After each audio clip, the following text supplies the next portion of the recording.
Hello everyone. Before we begin, I'd love to know where you're watching from and what time it is where you are. Let me know in the comments. If you enjoy our stories, please like the video and subscribe for more. And now, turn off the lights, close your eyes, and relax.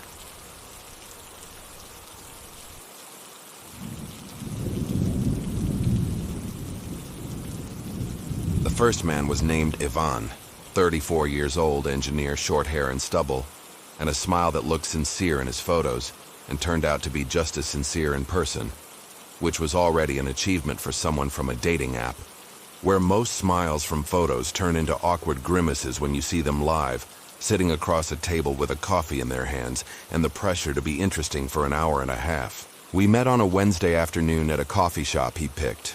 One I didn't know but ended up liking because it was the kind of place with unvarnished wooden tables, mismatched mugs, and a menu written in chalk on a blackboard hanging behind the counter.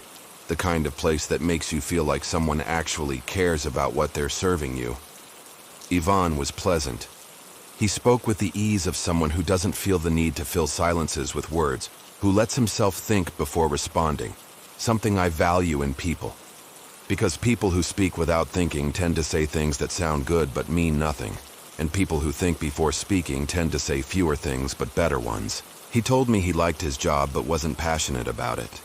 And that was fine, because not everyone has to feel passion for what they do to make a living. And the people who say that if you don't love what you do, you're wasting your life, don't take into account that most jobs aren't lovable, and it's okay to do them competently without hating them, and save your passion for other things. It struck me as a sensible way to see the world. It struck me as someone I could talk to for more than an hour without checking my watch. And then he did something. Something small. Something that shouldn't have meant anything but got stuck in my memory like a thread sticking out of a seam. The kind you can't stop touching with your fingers even though you know that if you pull it, the whole seam will unravel. We were talking about travel, and I mentioned that I'd never been anywhere outside the country, and that I was embarrassed to admit it because everyone my age has traveled somewhere and I hadn't. And when I said that, Ivan tilted his head to the right. Not much, a few degrees. Just enough for me to notice, but not enough to seem exaggerated. He tilted his head to the right and looked at me with narrowed eyes and pressed lips. Not a smile, not disapproval, but something in between. The expression of someone evaluating what they've just heard, deciding what to do with that information. It lasted 2 seconds. Then the expression disappeared. The sincere smile returned. The conversation continued, and I didn't think about it again until 3 weeks later. The date with Ivan didn't go anywhere. We said goodbye with a kiss on the cheek and a message the next day where we both said we'd had a good time and should do it again. And then we didn't, because life gets in the way, and sometimes dates that go well don't lead anywhere. And that's fine.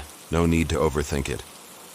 The second man was named Patrick, 29 years old, graphic designer, long hair pulled back in a bun, black plastic glasses, and a way of dressing that said he cared about what he wore but wanted it to look like he didn't, which is the kind of effort that takes more work than just dressing well. We met on a Saturday morning at an outdoor market I'd picked because I like markets, and because market dates are better than coffee shop dates. At markets you can walk and talk and stop whenever you want. Not stuck at a table staring at someone for an hour with the pressure of maintaining non-stop conversation. Patrick was different from Ivan in every way. He talked fast and a lot, gestured with his hands, laughed at his own jokes before finishing them, had that energy people have when they need the world to know they're there, when they can't be in a space without filling it entirely with their presence, their voice, their gestures. He was exhausting, but he was fun. And sometimes exhausting people are the most interesting because they force you to pay attention, to stay alert, to be present in the conversation in a way that calm people don't demand. And then Patrick did something. We were standing at a fruit stand, and I picked up an apple to look at it, turning it between my fingers the way I do with things I hold while talking, a habit I've had since I was a kid. One people usually don't notice because it's a small gesture that doesn't draw attention. And Patrick tilted his head to the right. Not much. A few degrees. The same degrees as Ivan. And he looked at me with narrowed eyes and pressed lips. Not a smile, not disapproval, but something in between. the expression of someone evaluating what they've just seen, deciding what to do with that information. The same expression. Exactly the same. Not similar. Not alike. Identical. The same head tilt, the same angle, the same narrowed eyes, the same pressed lips, the same 2-second duration. As if someone had copied Yvonne's gesture and pasted it onto Patrick's face with the precision of someone reproducing a movement they've practiced until it comes out exactly the same every time. It lasted 2 seconds. Then Patrick went back to being Patrick with his energy and his gestures and his laughter. And I stood there in front of the fruit stand with the apple in my hand, and the feeling that something I couldn't name had just happened in front of me, and if I didn't pay attention it would slip away, lost among the memories of a pleasant date at a market on a Saturday morning. That night I opened the app and looked at Yvonne's photos and Patrick's photos. They didn't look anything alike. Yvonne was dark-haired and short with dark eyes and a wide jaw. Patrick was blonde and tall with light eyes and an elongated face. Two different men with different bodies and different faces and different voices and different ways of speaking, but the gesture was the same. And it wasn't a common gesture, not touching your hair or crossing your arms or looking at the floor.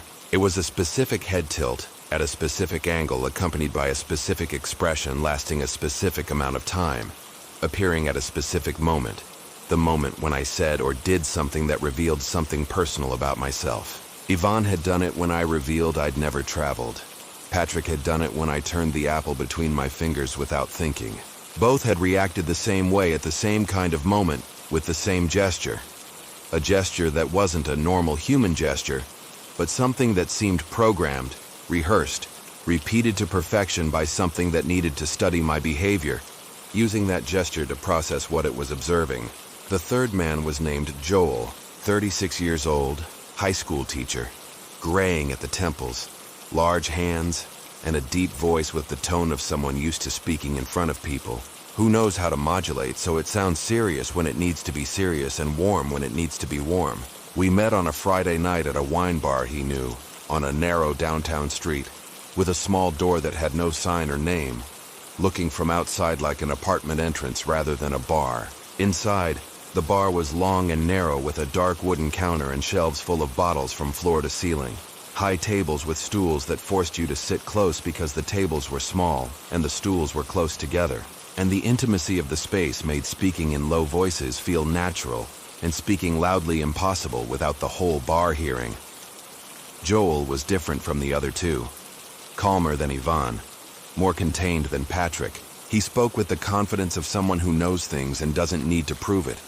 But when he talked about something, he did it with a depth that made you listen because you felt his words had weight, that behind each sentence were 10 others he decided not to say because they weren't necessary. He told me stories about his students that were funny and had that warmth that comes from people who work with teenagers and love them even when they're unbearable. He made me laugh. He made me comfortable. He made me forget for 45 minutes that I'd come to this date looking for something that had nothing to do with Joel or the wine or the conversation. I came to that date looking for the gesture, not for a connection, not for conversation, not for a second date. I came looking for the moment when Joel would tilt his head to the right and look at me with narrowed eyes and pressed lips for 2 seconds before going back to being Joel. And I found it. Half an hour into the conversation, I mentioned that sometimes I woke up at 3 in the morning and couldn't get back to sleep, and that those hours between 3 and 6 were the worst hours of the day because the world is asleep and you're awake, and the loneliness of 3 in the morning is different from the loneliness of 3 in the afternoon, because in the afternoon you can go outside and see people, and in the morning you can't do anything except lie in bed staring at the ceiling waiting for dawn. Joel tilted his head to the right. The same degrees, the same narrowed eyes, the same pressed lips, the same 2 seconds, and when the 2 seconds ended and Joel went back to being Joel, I saw something I hadn't seen in Yvonne or Patrick. Because with Yvonne and Patrick, I hadn't been looking for it. I saw that after the gesture, Joel changed the subject. Not abruptly, but subtly, with a transition that sounded natural but wasn't, because the transition didn't follow from what I'd just said. It steered away to somewhere else. Somewhere I wasn't talking about personal things, but about general things that revealed nothing about me. As if the gesture was the moment when something inside Joel registered the information I'd given him, then redirected the conversation so I wouldn't notice I was being studied. I went home that night and sat on my bed and opened all 3 conversations on the app. Yvonne, Patrick, Joel. I reread every message from first to last with the attention of someone looking for something specific, someone who won't stop looking until they find it, or convince themselves there's nothing to find. I looked for patterns, compared phrases, put the messages in chronological order and read them in parallel. Yvonne's first message next to Patrick's first message next to Joel's first message, then the second, third, fourth, and I found them. All 3 had used the same phrase at some point in the conversation. Not the exact same phrase, but the same structure with the same keywords in the same positions. All 3 had said they liked meeting new people but had trouble connecting with most of them. All 3 had said they preferred long conversations to short ones. All 3 had said they valued sincerity above all else. The same ideas, the same priorities, the same values expressed with different words but an identical structure that only showed up when you read the 3 messages one below the other and compared them line by line, the way I was comparing them at 2 in the morning with my phone in my hands and the screen light illuminating my face in the darkness of my room. But there was something else, something I hadn't noticed during the conversations, because when you're talking to someone, you don't analyze the order of their questions, or the type of questions they ask, or the information each question is fishing for. All 3 had asked me the same questions in the same order. First, general questions about tastes and hobbies, then questions about daily routines and schedules, then questions about where I lived and who I lived with, then questions about fears and vulnerabilities. Like a questionnaire someone designed to extract information in a specific sequence, moving from general to intimate, each step getting closer to the core of who you are, what scares you when you're alone, where you are when you're alone, and the growing certainty that the 3 men I'd dated weren't 3 different men, but 3 versions of the same something, presenting itself with different faces and different voices and different names, but the same inside. A thing studying me with the patience of someone in no hurry, using dates as observation sessions where every gesture, every word, every personal detail I revealed was recorded and stored by something that needed to know me, that had decided the best way to know me was to send men who weren't men, but containers carrying the same thing inside. The 4th man was named Derek, 32 years old, photographer. His profile had well-done photos, the kind taken by someone who knows photography and chooses angles and light intentionally, not by chance. I met with him because I needed to confirm what I suspected, because the only way to confirm a suspicion is to test it, and because if I stayed home thinking about what I'd seen in the faces of 3 different men, I'd go crazy or convince myself I'd imagined it. And both options were worse than knowing the truth. We met in a park in the late afternoon and walked along the paths between the trees, talking about things I chose carefully to control when I revealed something personal, and when I said general things that revealed nothing about me. I had my phone in my pocket with the recorder running because I wanted a record of the conversation and the exact moment the gesture occurred, so I could listen afterward and confirm I hadn't invented it, that the gesture was real, that what I saw in these men's eyes during those 2 seconds wasn't a hallucination from someone looking for patterns that weren't there. I talked about the weather for 10 minutes. Derek didn't make the gesture. I talked about the app and how hard it is to meet people online. Derek didn't make the gesture. I talked about a show I was watching, one everyone was watching, that said nothing about me that it wouldn't say about anyone else watching it. Derek didn't make the gesture. And then, deliberately, I mentioned that sometimes I felt like someone was watching me when I walked alone at night. I said it casually, like a comment about the insecurity women feel walking alone, not like what it was, a test designed to trigger the gesture at the exact moment I wanted to trigger it, so I could see it up close with my eyes open and my attention fixed on every detail of Derek's face as the gesture happened. And it happened. The head tilted to the right, the eyes narrowed, the lips pressed together. 2 seconds, and this time I saw something I hadn't seen before because this time I was watching. I saw that during those 2 seconds, Derek's eyes stopped being Derek's eyes. They didn't change color or shape or size. They changed in something I can't name. Something to do with depth and intention, and what's behind the eyes when someone looks at you. Things eyes reflect without their owner being able to control it. Derek's eyes during those 2 seconds were the eyes of someone who wasn't Derek. They were the eyes of someone I'd seen before. Yvonne's eyes, Patrick's eyes, Joel's eyes. The same eyes in a different face, looking at me with the same intention, the same depth, the same attention. Not the attention of a man on a date, but the attention of something performing a task that requires concentration and precision. Something that can't afford distractions during the 2 seconds it needs to register what it's just heard. I stopped using the app, deleted my profile, deleted the conversations, deleted the numbers, blocked all 4, changed my profile picture on all my social media to a black image, made my accounts private, did everything you can do to disappear from the internet without disappearing from the real world. Because from the real world you can't disappear unless you stop leaving your house, stop going to work, stop existing as a person occupying physical space that others can see. And for 2 weeks nothing happened, and I started to think I'd imagined it, that my brain had manufactured a pattern where there was none because brains do that.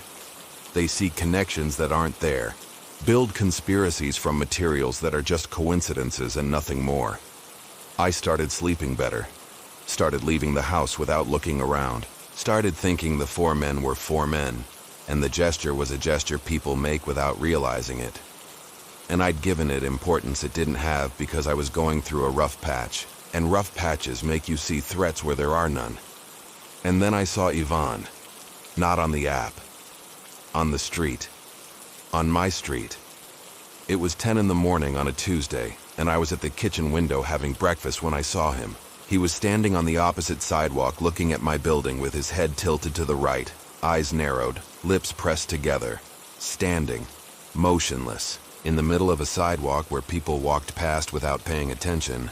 Because people walking on sidewalks don't look at people standing on sidewalks unless those people are doing something noticeable. And what Yvonne was doing wasn't noticeable to anyone except me, because I knew what that head tilt meant. Those narrowed eyes, those pressed lips. He was 30 meters from my window looking up with the fixity of something that doesn't need to blink or move or pretend. Because it's no longer pretending to be a person on a date.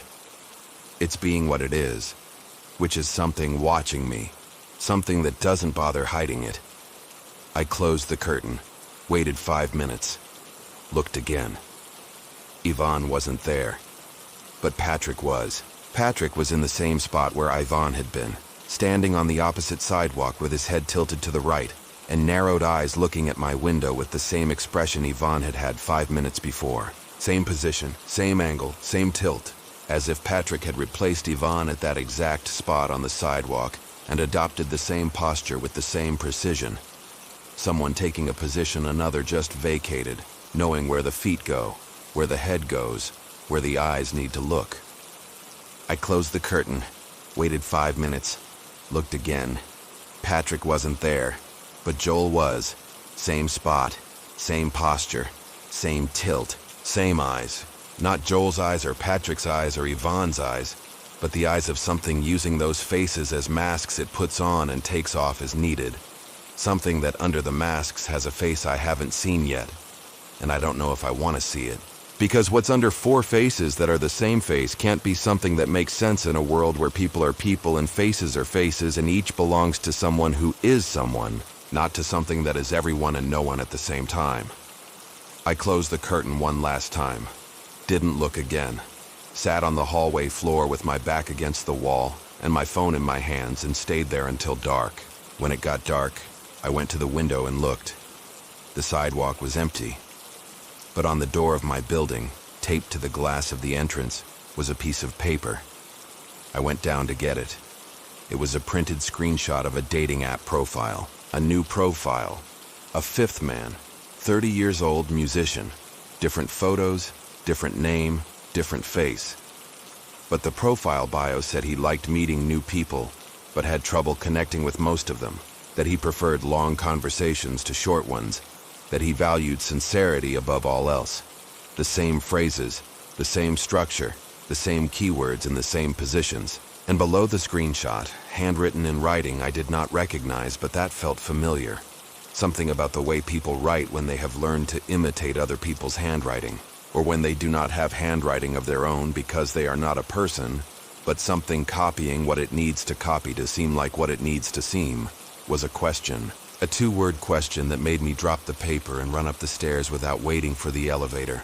Lock the door with the deadbolt and the chain. Sit in the hallway again with my back against the wall and my hands shaking and my breath short and my heart pounding in my chest with the speed of someone who has just understood something they did not want to understand and cannot stop understanding, because once you have seen it, you cannot unsee it. The question said, "Meet tomorrow." It was not a question. There were no question marks. It was a statement made by something that knows I am going to open the app, that I am going to see the new profile, that I am going to swipe right, because I always swipe right when a profile says the things I want to hear, because what draws me to profiles is not the face or the photos or the bio, but the feeling that someone understands me, the feeling that someone has read my thoughts and put them in a profile that says exactly what I need to read, to feel like that person knows me. And that feeling is not coincidence. It is design. It is something that studied me for 4 dates and now knows exactly which words to use, which photos to post, which tone to adopt so that I swipe right without thinking. And what terrifies me is not that I am going to swipe right. It is that part of me wants to. Part of me wants to meet the fifth man, sit across from him, wait for the gesture, look into the eyes that are not his for 2 seconds, try to see what is behind them. Because what is behind them knows me. And being known by something, even if that something is not human, is better than not being known by anyone.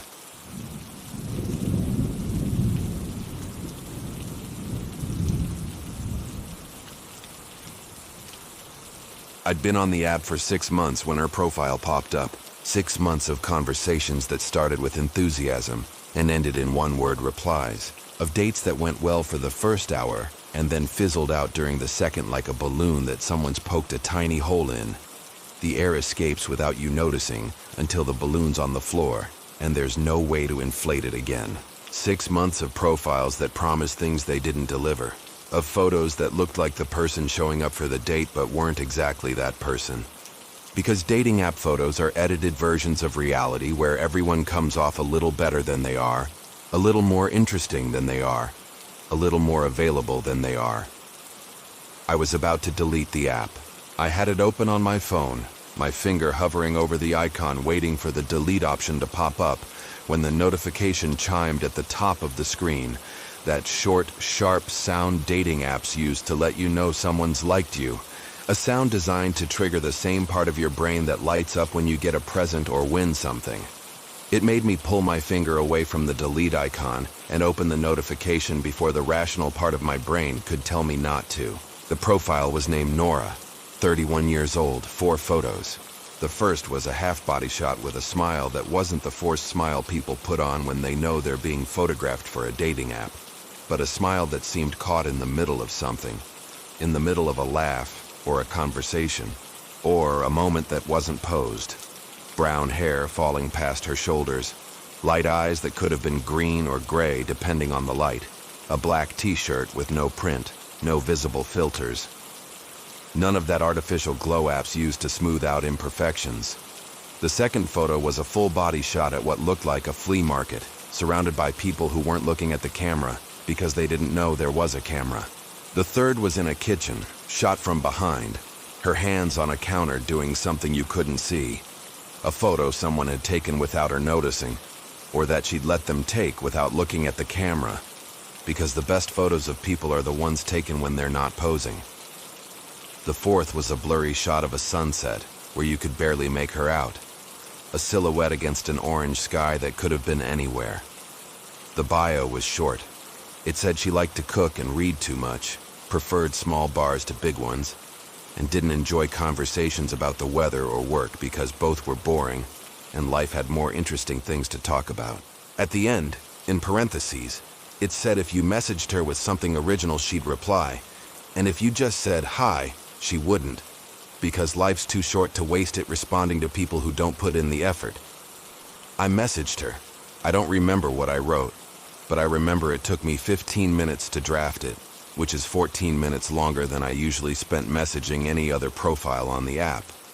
She replied in less than an hour, and what she wrote made me set down my phone and stare at the screen, with the expression of someone who's just read something they didn't expect and needs to reread it to confirm it says what they think it says. She didn't reply with a generic line or an emoji or a polite question. She replied with a long, detailed paragraph that responded exactly to what I'd written, and added a reference to a book I'd read the month before, one I hadn't mentioned in my profile or my message. A book that wasn't famous or popular, or the kind of thing someone drops casually into conversation with a stranger. A book I'd bought at a secondhand bookstore and read over 2 nights and liked so much I'd left it on my nightstand intending to reread it. I figured it was a coincidence. That coincidences exist, and 2 people using the same dating app could have read the same book without it meaning anything more than 2 people with similar tastes finding each other on an app designed for people with similar tastes to find each other. We kept talking. For 3 days we exchanged messages that grew in length and depth, and in the amount of personal details each of us shared with that accelerated intimacy dating apps create, where people open up faster than they would in person, because the phone screen acts as a shield, protecting you from embarrassment and rejection, letting you say things you wouldn't say looking someone in the eye. The coincidences multiplied. Nora mentioned a song I'd heard that same morning in my car. A song that wasn't on the radio or trending anywhere, but was on a playlist I'd made years ago that I only listened to when I drove alone. She mentioned a restaurant I'd visited 2 weeks earlier with a friend. A small place that had just opened. No online reviews. The kind you only find if someone recommends it or if you happen to walk past it. She mentioned she liked walking at night when no one was around. Something I like doing too. Something I don't tell people, because walking alone at night is one of those things people consider weird or dangerous or sad. But that, I think, is the best way to get to know a place, because places at night are different from places during the day, and show things you don't see otherwise. We met up on the 4th day, a Thursday evening at a small bar downtown that she'd picked, and that I knew because I'd walked past it many times without ever going in. It was the kind of bar you don't enter alone, with small tables and dim lighting and low music. Perfect for a first date. Awkward for someone sitting by themselves with a beer staring at their phone. I got there 10 minutes early, took a table in the back, ordered a beer, and waited. Nora showed up at exactly 7.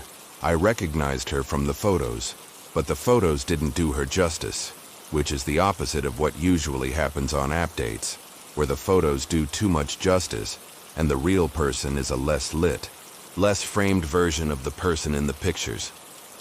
Nora was better in person, more real, more present. With that quality some people have of occupying the space they're in without apologizing and without trying to take up more. She sat across from me and ordered the same thing I was drinking without looking at the menu, without asking what I was having, as if she knew which beer I'd ordered before she sat down. The conversation was perfect. Not perfect in the way rehearsed conversations are, or conversations between people trying to impress each other by saying things that sound good but mean nothing. Perfect in the way conversations are between people who understand each other effortlessly, who finish each other's sentences, laugh at the same things, and fall silent at the same moments. Because silences between people who get each other aren't awkward but natural, like the pauses between notes in a song that needs the pauses just as much as the notes to sound right. Nora knew things.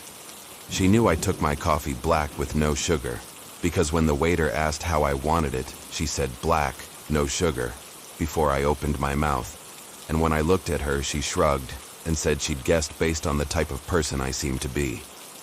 Which is an explanation that sounds reasonable if you don't think about it too much, but stops sounding reasonable when you realize there's no type of person who seems like they'd take their coffee a specific way, and the only way to know how someone takes their coffee is to have seen them take it. She knew my back hurt, because at one point I shifted in my chair, and she asked if my lower back was bothering me, and when I said yes, she said it showed in the way I was sitting. Another explanation that sounds reasonable if you don't think about it, but stops sounding reasonable when you realize the way I was sitting wasn't any different from how anyone sits in a bar chair.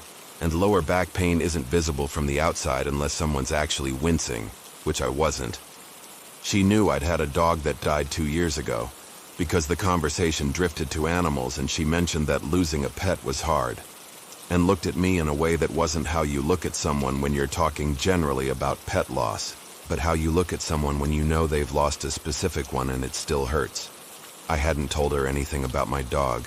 It wasn't in my profile. It wasn't on my social media. I deleted the photos after he died because seeing them made me feel worse, not better. There was no way Nora could have known I'd had a dog, that he'd died, that it still hurt. Unless someone had told her, or she'd found that information somewhere I couldn't access. Or she'd been watching me long enough to have seen me with him while he was still alive. The date ended at 11. 4 hours. The longest date I'd had since being on the app. We said goodbye at the bar door with a hug that lasted 1 second longer than hugs between people who've just met, and 1 second less than hugs between people who know each other well. That middle ground, where hugs say there's something there, but you don't know what yet. Nora walked off down the street to the left, and I went right, and as I walked toward my car, I pulled out my phone to text her and saw she'd already texted me. A message saying she'd had a good time and wanted to do it again, and she knew a place I'd like for next time. The message had been sent at 11:01. We'd said goodbye at 11:30. In 1 minute, Nora had taken out her phone and written a complete message with a proposal for the next date. In 1 minute. As if the message had been written before the date ended. As if she'd known exactly when it would end and had prepared it in advance, ready to send at the perfect moment. The second date was 2 days later. The place Nora picked was a small restaurant on a street I walked down every night when I went out walking. A restaurant I'd never mentioned to anyone, but looked at every night as I passed by, curious what it was like inside but never going in because it was always closed by the time I walked by. I asked Nora how she knew about it. She said she'd walked past one night and it caught her attention. I asked which night. She said she didn't remember. I asked if she walked around that area often. She said sometimes. I didn't push it, because pushing on a second date is the fastest way to ensure there isn't a third. And because part of me wanted to believe the coincidences were just that, coincidences. And Nora was someone with similar tastes who walked the same streets and read the same books. And everything that felt unsettling was actually proof the app had done its job and connected me with someone compatible. Dinner went well, better than well. Nora told me things about her life that sounded real and detailed, with the texture of true memories, the kind that include unnecessary details and dead time and boring moments that made-up stories leave out, because made-up stories only have the interesting parts. She told me she worked from home doing something with data analysis that I didn't fully understand but sounded legitimate. She told me she'd grown up in a small town and moved for work, and didn't have family nearby. She told me she didn't have many friends in the area because she had trouble connecting with new people, and the app was her way of trying to meet people without going through the social rituals everyone uses to make friends, rituals she found exhausting. I asked how many dates she'd had before me. She said a few, but none had gone well. Either the guys weren't what their profiles made them seem, or the conversation died in the first half hour, or something just didn't click, and she couldn't ignore it. Because when something doesn't click with someone, better to end it before the not clicking gets worse. I asked what didn't click with the others.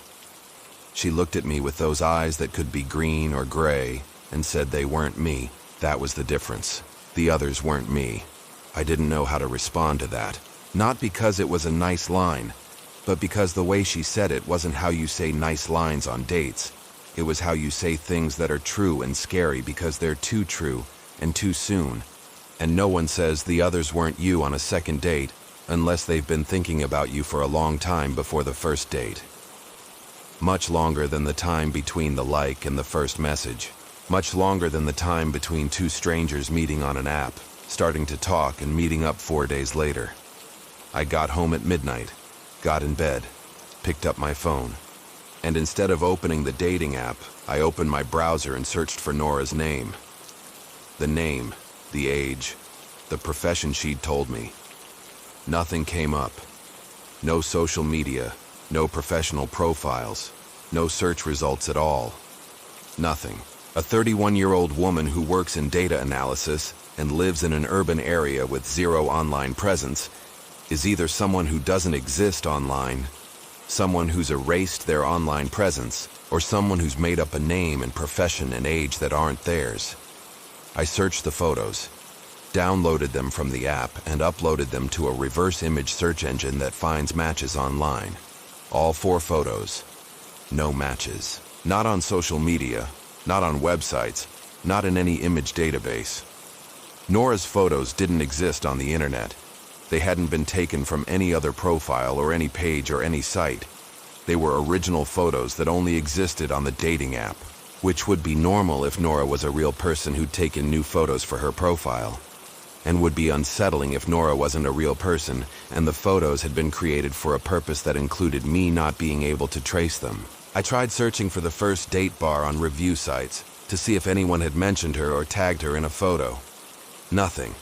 I searched her name in professional directories for data analysts. Nothing. I searched variations of the name with the same details. Nothing. Nora left no trace anywhere except on the dating app where I'd found her, and in my memory where every detail of her face and voice and gestures was etched with a clarity that 3 dates worth of memories shouldn't have, but did have, because Nora wasn't the kind of person you forget easily, and maybe that was why she didn't exist online. Because what she needed wasn't to be remembered by many people, but to be remembered by one specific person, with an intensity that left no room for doubt that she was real. The 3rd date was on my street. Nora suggested we walk at night, because she knew I liked walking at night, and I agreed because walking at night with someone who knows you like walking at night is better than walking alone. Or should be, if the person walking with you didn't know things they shouldn't know. We walked for 2 hours through streets I knew, and she also seemed to know, because at no point did she ask where we were going, or check her phone for directions, or hesitate at any corner about whether to turn right or left. She walked through my neighborhood with the confidence of someone who knows it, someone who's walked these streets many times before, at night when no one's around, when the streets are different from daytime streets and show things you don't see otherwise. We walked past my building. I didn't tell her it was my building. I didn't point up at my window, or look up, or do anything to indicate I lived there. But as we passed, Nora looked up. She looked up at my window. Not any other window, mine. For a second, her eyes traveled from street level to the 3rd floor and fixed on my bedroom window. Dark because I wasn't inside, with nothing distinguishing it from any other window in the building, except that it was mine. And Nora was looking at it with the naturalness of someone looking at something they've looked at many times before and know exactly where it is. I said goodbye at the corner of my street, told her I lived nearby without saying where. She walked away, and I waited until she disappeared around the corner, then went up to my apartment and walked to the bedroom window and looked down at the street. Nora wasn't there.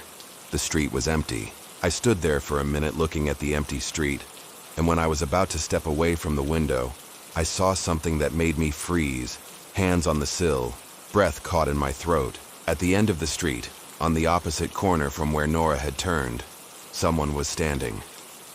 A figure motionless under a broken streetlight in a pool of shadow where only their silhouette showed against the building behind them.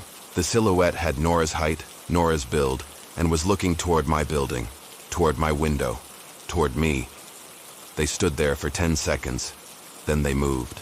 Not walking down the street, not turning the corner, not disappearing through a doorway. They moved backward, 1 step, 2 steps, until the building's shadow swallowed them completely, and I couldn't see them anymore.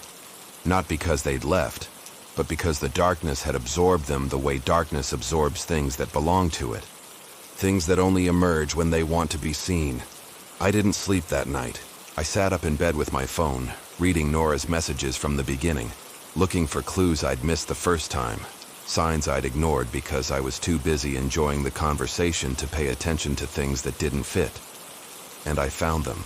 In the first message, Nora had mentioned the book I was reading. In the 3rd message, she'd mentioned the song I'd heard that morning. In the 7th, she'd mentioned the restaurant I'd gone to 2 weeks earlier. In the 10th, she'd made a reference to my neighborhood without me telling her where I lived. In the 15th, she described a street that was the street I walked at night. Every message contained a piece of information Nora shouldn't have had. Every message was proof that Nora knew things about me she couldn't know unless she'd been watching me for weeks or months before liking my profile on the app. The book on my nightstand, the song in my car, the restaurant, the neighborhood, the nighttime walks, the dog, the black coffee, the bedroom window. She knew it all. Everything. At 4 a.m, I got out of bed and went to the window and looked down at the street. The figure was still there. Same corner. Same shadow. Looking toward my window with the patience of someone in no hurry. Someone who doesn't get tired of waiting. Someone who knows that the person on the other side of the glass is looking back at where they are even if they can't see them. Because the darkness protects them. And because darkness is where Nora lives when she's not being Nora on a dating app. That lets her enter someone's life without them knowing she was already inside. Long before she ever liked their profile. I deleted the app, deleted the messages, deleted her number, closed the windows, closed the curtains, got in bed and shut my eyes and told myself it was over.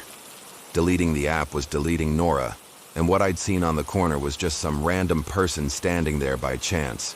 And my brain had turned them into Nora because fear turns shadows into whatever you're most afraid of. The next morning I woke up and went to the kitchen to make coffee. And on the counter, next to the coffee maker, was a cup that wasn't mine. A ceramic mug with a flower pattern, chipped on the rim. Nora's mug. The mug the woman in my dreams used for breakfast. No.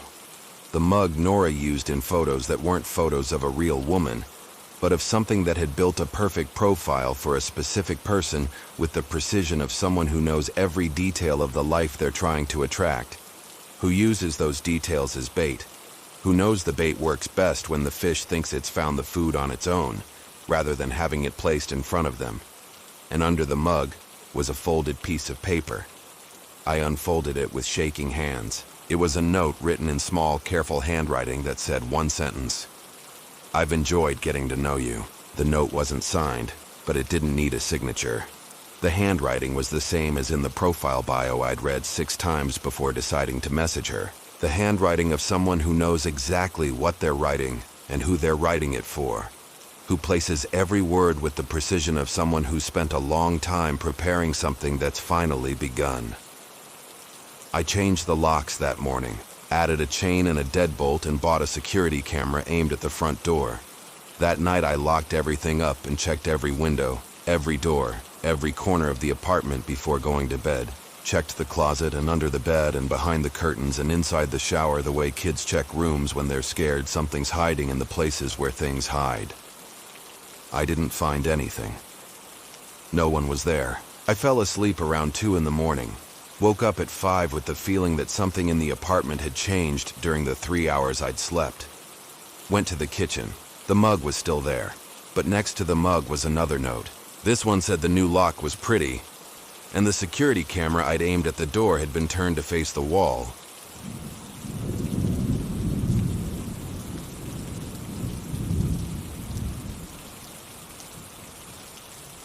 The profile had no photos, none. Just a gray square with the initials of the name in the center, like a placeholder that says there should be a face here, but there is not, and I am not going to explain why. The name said Vera. 30 years old, no bio, no interests. No list of things people put on dating app profiles to seem interesting or fun or adventurous or whatever it is people think they need to seem like so someone will swipe right. Just the name and the age and the gray square with the initials and nothing else. I did not like her. I did not like her because liking a profile with no photos on a dating app is like buying a gift wrapped in opaque paper at a flea market where you cannot return it. There could be something good inside, or there could be something you do not want. And you will not know until you open it, and by then it is too late. I scrolled past, kept looking at profiles with photos and bios and lists of interests that said things like, I like traveling and coffee and dogs and TV shows, which is what everyone says on dating apps because everyone likes traveling and coffee and dogs and TV shows, and saying it is like saying nothing at all. But Vera liked me. The notification appeared the next morning while I was having breakfast. Someone has liked you. I opened the app and saw the gray square with the initials and the name and the age and nothing else. And below the gray square there was a message. Not a regular like, but a like with a message, which is the option apps offer. So you can write something to the other person before they decide whether to accept you or not. A message that works like a cover letter. One that can tip the scales in your favor if what you write is good, or against you if what you write is bad or irrelevant. Vera's message said she had seen my photos and liked the third one. The one my brother took of me on a terrace 2 summers ago. The one I had put on my profile, because it was the only recent photo where I looked good without looking like I was trying to look good.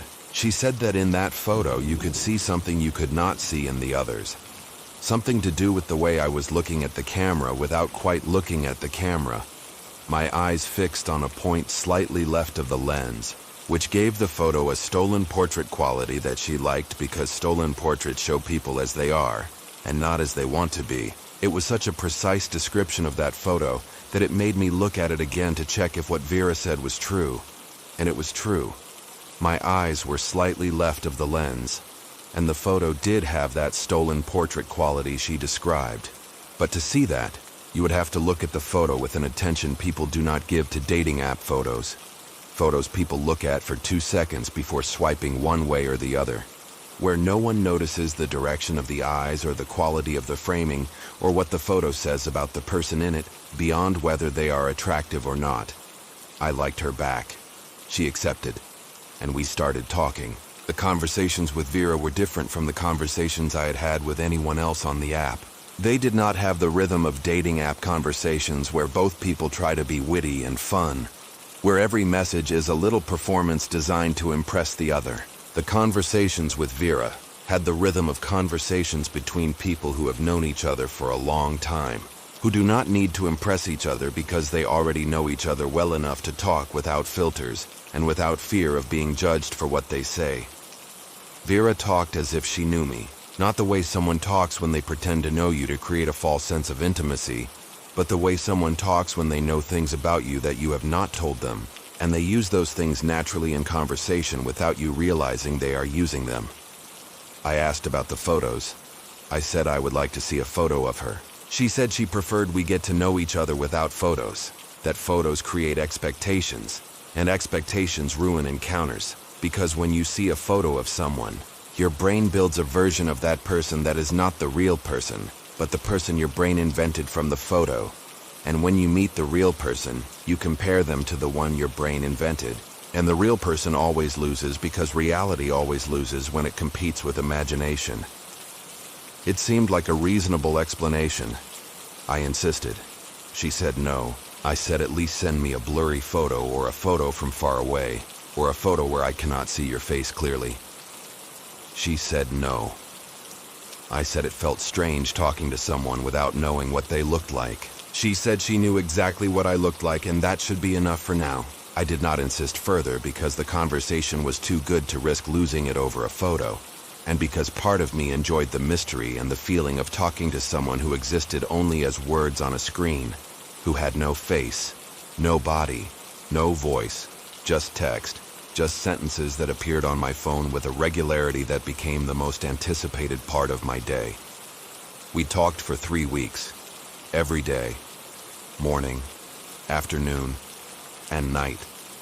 Vera's messages were long and detailed and had a way of telling things that hooked me because Vera did not tell things the way normal people do, starting at the beginning and ending at the end. She told them starting with a detail that seemed insignificant and then turned out to be the centerpiece of the story, like someone showing you a puzzle starting with one corner and not letting you see the complete image until they have placed all the pieces. And when you finally see it complete, you understand that the corner they started with was the most important part of the image. She told me she worked from home, but did not say at what. She told me she had no social media, because she thought it was absurd to show your life to people who do not matter to you, and she preferred to save her attention for the few people who did matter. She told me she liked watching people, that she sat in coffee shops and parks and on benches on the street, and watched the people passing by and invented stories about their lives based on the details she saw in them. The way they walked, the clothes they wore, the direction of their gaze, the gestures they made when they thought no one was watching. She told me she had learned to read people with a precision that sometimes scared her, because she saw things in others that others did not know they were showing, and that this ability to see what others do not see was both a gift and a curse, because seeing too much of someone brings you closer to them, but also separates you from them, because you know things about them that they do not know you know, and that imbalance makes the relationship unequal from the start. Vera's messages arrived at times that at first seemed random, but over time I discovered were not. She wrote to me at 7:15 in the morning, which was exactly the time I woke up and looked at my phone before getting out of bed. She wrote to me at 2:10 in the afternoon, which was exactly the time I finished lunch and picked up my phone to check notifications before going back to work. She wrote to me at 11:30 at night, which was exactly the time I got into bed and looked at my phone one last time before falling asleep. 3 messages a day at the 3 exact times I looked at my phone, as if Vera knew my schedule with a precision you only have when you have spent weeks or months observing someone, noting their routines, their habits, the exact moments they do each thing. I suggested we meet. She said yes, but she set a condition. The condition was that I choose the place and give her the address and the time, and she would be there. But she would not tell me how to recognize her, because she wanted me to find her without clues, to look for her among the people at the place I had chosen and recognize her by something other than her face, because her face I had not seen. And recognizing someone by something other than their face is the most authentic way to recognize someone, because it means what you recognize is not their appearance but something deeper, something you cannot see in photos. I chose a bar, a large bar with lots of people on a Friday night, where finding someone you do not know whose face you have never seen is practically impossible unless that person wants to be found and does something to make you find them. I arrived at 9. The bar was full. People at the counter, people at the tables, people standing with drinks in their hands and conversations mixing with the music and the noise of glasses and chairs and doors opening and closing every time someone came in or went out. I looked for Vera. I did not know who I was looking for, but I looked with the hope that something would tell me who she was. A look, a gesture, a sign that said, this is the person I have been talking to for 3 weeks, the one who knows my schedule, who knows what time I look at my phone, who writes things no one has ever written to me. I did not find anyone. I looked at every woman sitting alone. There were 3. A blonde with her phone in her hand who never looked up, a brunette with a book who read with a concentration that was not the concentration of someone waiting for another person, but of someone who had come to be alone with her book. An older woman drinking red wine who talked to the bartender with the ease of someone who comes to that bar every Friday. None of them looked at me. None of them did anything to indicate they knew I was there or that they were waiting for me to find them. I waited an hour, 2 hours, 3 hours sitting at the counter drinking beers and watching every person who came through the door, looking for something that would tell me it was Vera, and finding nothing. The bar emptied out. People left. The tables sat empty with dirty glasses and crumpled napkins and the messy chairs people leave behind when they go. Chairs that tell the story of the night that just passed. At midnight, I paid and left. When I got out of the bar, I took out my phone and wrote to Vera telling her I had not found her, that maybe she had not come, that it was fine, we could meet another day. The message showed as read instantly, and the reply came in less than 10 seconds. The reply said she had been there all night, that she had been sitting 3 meters away from me, that she had ordered the same thing I had, that she had watched me arrive and sit at the counter and order the first beer and then the second, and then the third, that she had watched me look at every person who came through the door with the expression of someone searching for something they cannot find, that she had watched me take out my phone 3 times to check if I had messages from her, and that she had not said anything because she wanted to see how long I would wait and how I behaved when I thought no one was watching. Because the way a person behaves when they think no one is watching is the real version of that person, not the version they show when they know they are being observed. I stopped in the middle of the street. I reread the message. Vera had been 3 meters away from me for 3 hours, watching me without me knowing I was being watched. She had been close enough to see what I ordered and what I did, and how many times I looked at my phone. She had been sitting in the same bar as me, watching me with the attention of someone not on a date but in an observation session where the other person does not know they are being observed. I asked her why she had not approached me. She said it was not the right time yet. I asked when the right time would be. She said I would know when it came. I asked how I would know.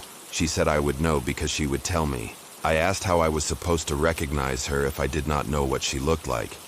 She said when the time came I would not need to see her face to know it was her. I should have stopped talking to Vera that night. I should have deleted the conversation and blocked the profile and gone on with my life and other dates and other profiles that had photos and bios and everything a normal profile has. But I did not. I did not because what Vera had done did not scare me. It made me curious. And curiosity is worse than fear because fear pushes you away from things, and curiosity pulls you toward them. And when what draws you in is something that should scare you, curiosity becomes the force that leads you exactly where you should not go. We kept talking. Vera's messages became more personal. She asked me things beyond what you ask in dating app conversations. She asked me what I dreamed about at night. She asked me what I was afraid of. She asked me what I would do if I knew someone knew everything about me and that someone had no face. The questions were uncomfortable, but they were interesting. And I answered them with a sincerity I had with no one else. Because talking to someone with no face is like talking to the darkness. You can say things you would not say in the light because the darkness does not judge you, and because what you say in the darkness stays in the darkness, or so you believe until you discover that the darkness has a memory and that everything you have told it, it has stored somewhere you cannot see. A month later, Vera proposed a second date. This time she would choose the place. She sent me an address. It took me a few seconds to process it, because when you read an address on your phone, your brain reads it as a sequence of words, forming an abstract location that you then have to translate into a real place you know, or do not know. But this address needed no translation. The address was of a building I knew. It was my building, not my street, not my neighborhood. My building. The exact number of my entrance with the name of my street and the zip code of my area. The address I put on forms and orders and letters I sent and received. The one written on my mailbox with my name and my last name. I asked her why she had sent me the address of my building. She said she had not sent me the address of my building. She said she had sent me the address of her building. I told her it was the same address. She said she knew. I asked if it was a joke. She did not respond. I asked again if it was a joke. She said she did not make jokes about addresses. I got up from the couch, went to the window, looked down at the street. No one was there. Went to the apartment door, opened it. The hallway was empty. Closed the door.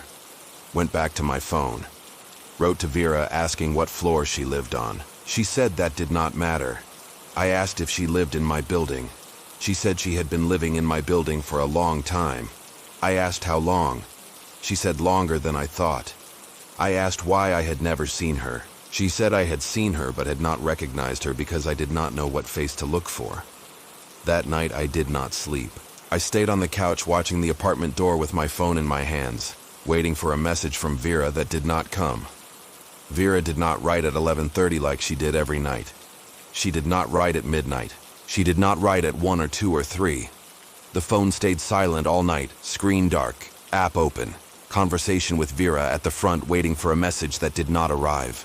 And Vera's silence was worse than her messages because when someone who writes to you every day at the same time stops writing, the silence is not silence, but a message in itself. A message that says, I am here, but I have chosen not to speak. And the fact that I'm not speaking does not mean I'm not watching, only that I've decided tonight I prefer to watch without you knowing I am watching. And if Vera lived in my building, the silence of her phone did not mean she was far away, but that she was close.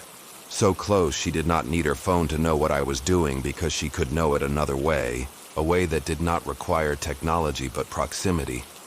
At 4 in the morning I heard something, not a loud noise or a bang or a creak, but something more subtle. Something at the edge of what the human ear can detect at 4 in the morning when the apartment is silent, and the silence amplifies small sounds until they seem larger than they are. It was a sound coming from the building hallway, from outside my door. A sound like someone standing in one place shifting their weight from one foot to the other.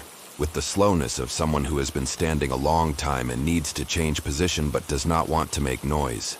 Controlling every movement so the floor does not creak and shoes do not scrape the tile and the silence of the hallway does not break. I went to the door, looked through the peephole.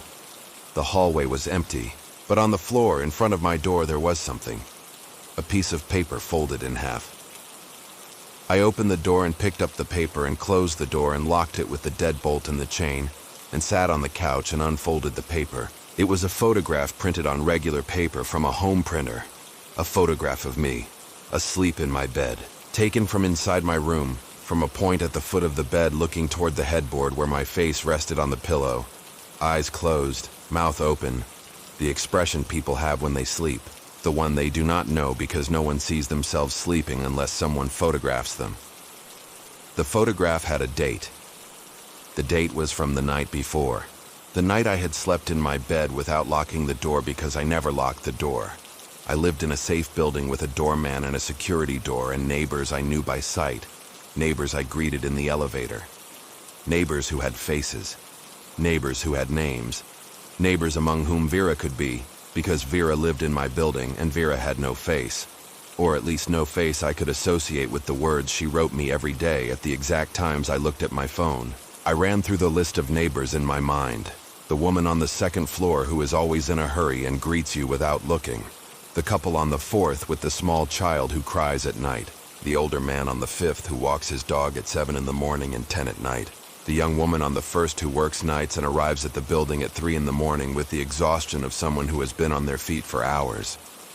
Any of them could be Vera, or none, or all. Because Vera had no face, and a person with no face could be anyone, and anyone could be someone watching you without you knowing. I looked at the photograph again.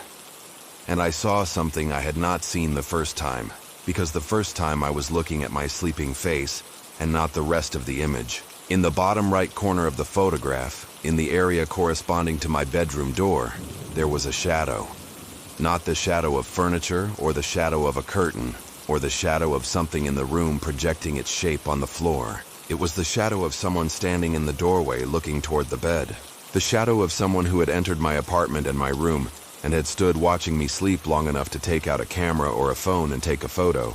A photo that included their own shadow as if they wanted me to know they had been there but not to know who they were, because shadows have no faces. I opened the app. I wrote to Vera. I asked if it had been her. The message showed as read, but the reply was not a message. The reply was a sound that came from outside my door. A short, sharp sound I recognized because it was the sound a phone makes when it receives a message on a dating app. The sound of the app notification I had just used to write to Vera had sounded on the other side of my door, less than a meter from where I was sitting, on the other side of a door that was now locked with a deadbolt and a chain, but that the night before had not been, and that every night before had not been, and that for an entire month had not been while Vera and I talked every day at the exact times I looked at my phone, from a bed where I slept, without knowing that someone who lived in my building and had no face entered my apartment every night and stood in my bedroom doorway watching me sleep with the patience of someone who has all the time in the world, because they live meters away, and because doors without locks are not doors, but invitations. I did not move. I did not open the door. I stayed on the couch watching the closed door, listening to the silence on the other side that was no longer silence, but the presence of someone standing on the other side of the door, waiting with the same patience with which they had waited 3 hours in a bar 3 meters away from me without me knowing they were there. I could hear their breathing, or I thought I could hear it, or my brain was inventing breathing that did not exist because at 4 in the morning brains invent sounds to fill silences that scare you. But the breathing was there, a slow, steady rhythm coming through the crack of the door with the air from the hallway, mixing with my own breathing which was faster and shallower, betraying that I was afraid, and that whoever was on the other side of the door could hear my fear in every breath leaving my lungs and crossing the door in the opposite direction. 5 minutes passed. 10. 15. The breathing on the other side did not move, did not go away, did not come closer. It stayed there, at the same distance with the same steadiness. like someone who can wait all night because all night is nothing compared to the time they have already waited. And the phone vibrated. A message from Vera. A one-word message. The word was open.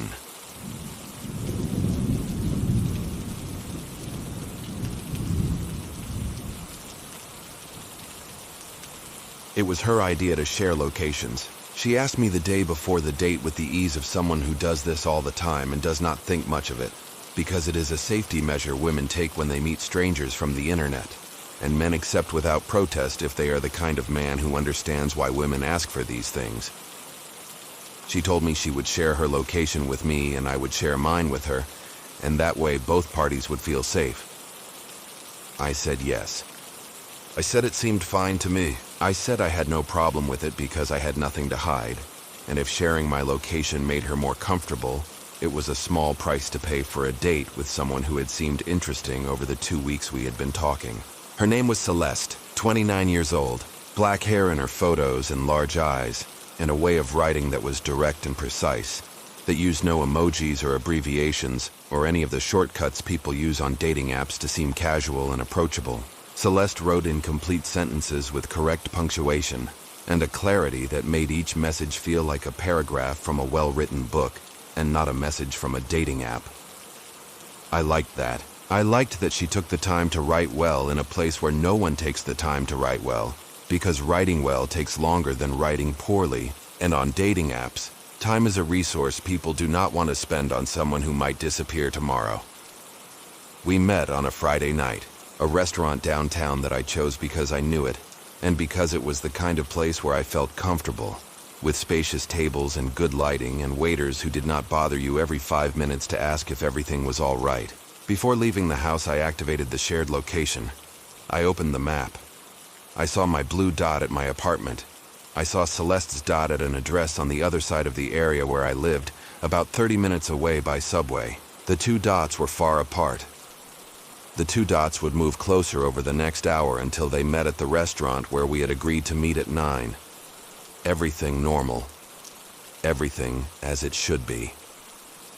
I arrived at the restaurant at 5 to 9. I sat at the table I had reserved. I ordered water. I took out my phone and looked at the map. My blue dot was at the restaurant. Celeste's dot was 10 minutes away, moving toward the restaurant with the steady speed of someone on the subway or a bus. Everything normal. Celeste arrived at 5 after 9. I recognized her from the photos. She was prettier in person, which is not something that always happens. But when it does, it makes you think you have been lucky and that the night will go well. She gave me 2 kisses on the cheek. She sat across from me. She ordered a glass of white wine. And the dinner began with the normalcy of all first dates where both of you are a little nervous and a little excited and a little unsure if the other person will like you and if you will like them. Celeste was better in person than on the app. She spoke with the same precision with which she wrote, but added something messages cannot convey, a warmth in her voice and a way of looking at you when you spoke that made you feel what you were saying mattered, that she was truly listening and not pretending to listen while thinking about what she would say when you finished. She told me she worked at a publishing house reviewing manuscripts, and her job consisted of finding errors in other people's texts. Grammar errors, consistency errors, logic errors that authors did not see, because when you look at something for too long, you stop noticing the flaws and need someone from the outside to see them for you. She told me she liked her work, but that sometimes professional deformation crept into her personal life, and she could not help looking for errors in everything she saw and everything she heard and everyone she talked to, as if the world were a manuscript full of mistakes that someone had to correct. We had been eating for an hour when I looked at my phone for the first time. Not out of distrust or boredom, but out of habit. That habit of looking at your phone every so often that everyone has. And that on a date you try to control but sometimes cannot control because the phone vibrates or the screen lights up or your hand goes to your pocket without your brain telling it to. I looked at the map. My blue dot was at the restaurant. Celeste's dot was at the restaurant, exactly on top of mine, as it should be because Celeste was sitting half a meter away from me on the other side of the table. But there was a third dot, a dot that should not have been there because I had only shared my location with Celeste. and Celeste had only shared her location with me, and on the map, there should have been only 2 dots, not 3. I did not see it immediately. I saw it when I zoomed in to get a better view of the restaurant area, and the zoom showed me a wider radius of streets around the point where we were dining. There it was, a gray dot. No name, no photo, no identifier saying who or what it was. Just a dot blinking on the map with the regularity of a signal saying I am here and nothing else. The third dot was 300 meters from the restaurant. It was a nameless gray dot moving along a street that the map showed as parallel to the restaurant street. It moved slowly, with the speed of someone walking without hurry, and it was moving toward the restaurant. Not in a general direction, but a specific direction, following a path that was not random or erratic, but had the precision of someone who knows exactly where they are going and has calculated the most direct route to get there. I thought it was a GPS error. Phones make location errors. GPS has a margin of error that can be a few meters or a few dozen meters depending on the signal in the buildings and the number of satellites the phone can see at that moment. But 300 meters was not a margin of error. 300 meters was another street, another place, another location where someone's location said they were while no visible person corresponded to that dot. I texted my friend Tomas, who works in tech and knows about these things. I asked him if it was possible for a map to show a third dot when only 2 people had shared their location. He replied in 5 minutes. He said it was not possible unless a third person had accessed the shared location somehow, or unless one of the 2 phones was sending a duplicate signal from another source. I asked him what that meant. He said it meant either there was a technical failure, or someone else was connected to my location or Celeste's, without either of us knowing. 150 meters. The dot had moved another 50 meters closer while I was talking to Tomas, and now it was not only moving along the parallel street, but had turned. It was on a street connecting the parallel street to the restaurant street. It was coming directly toward us, not parallel, not diagonal, in a straight line, like someone who knows exactly where the restaurant is and has stopped walking on side streets and is now heading straight to the destination with no detours or deviations. I texted Tomas again. I sent him a screenshot of the map with the 3 dots. He replied in 2 minutes. He said the third dot was not an error, that GPS errors do not move with that consistency or follow logical routes along real streets. That what I was seeing was a third device connected to the shared location, moving autonomously. He asked if Celeste could have a second phone. I said I did not know. He said to ask her. I did not ask her. I did not ask because asking someone on a first date if they have a second phone that is moving toward the restaurant where you are dining is the kind of question that turns a pleasant dinner into an awkward situation with no turning back. And because part of me did not want to know the answer. And because the dot was at 100 meters in closing, and the answer was going to arrive on its own when whatever was moving reached the restaurant. 80 meters, 60, 50. Celeste kept talking. She was telling me something about her family, about her parents who lived far away and whom she visited once a month, and about her sister who lived nearby and with whom she had Sunday lunch. She was telling me personal things with the confidence of someone who feels comfortable and has decided the date is going well, and it is worth opening up a little more. And as she spoke, she moved her hands with gentle gestures that accompanied her words and had the natural elegance of someone who does not think about what her hands are doing, but lets them do what they want, while her mouth says what she wants to say. And I looked at her and saw a woman I liked. A woman telling me about her life with a sincerity that deserved my attention, that deserved me truly listening and not thinking about a gray dot moving along a street toward the restaurant where we were dining. But I could not stop thinking about the dot. I nodded and smiled and asked questions at the right moments, while under the table my phone vibrated with messages from Tomas, who kept sending me the distance every 30 seconds. 40, 30, 25. Tomas asked if I wanted him to call the police. I said no because what would I tell the police? That a dot on a map was approaching a restaurant, that a third device that should not exist was connected to my shared location and moving toward me. The police do not understand dots on maps. The police understand people and concrete threats. And a gray dot on a phone is not a concrete threat. but a technological anomaly that any officer would dismiss as a GPS error before hanging up and going back to what they were doing. At 20 meters, I excused myself to go to the bathroom. I got up from the table and walked to the back of the restaurant and entered the bathroom and closed the door and took out my phone. The dot was at 15 meters. It was on the restaurant street. It was coming. Tomas texted me. He said the dot had stopped, that it was stationary 10 meters from the restaurant, that it was not moving, that it had been stationary for 30 seconds in the same spot, like someone who has arrived where they wanted to arrive and is waiting. I left the bathroom.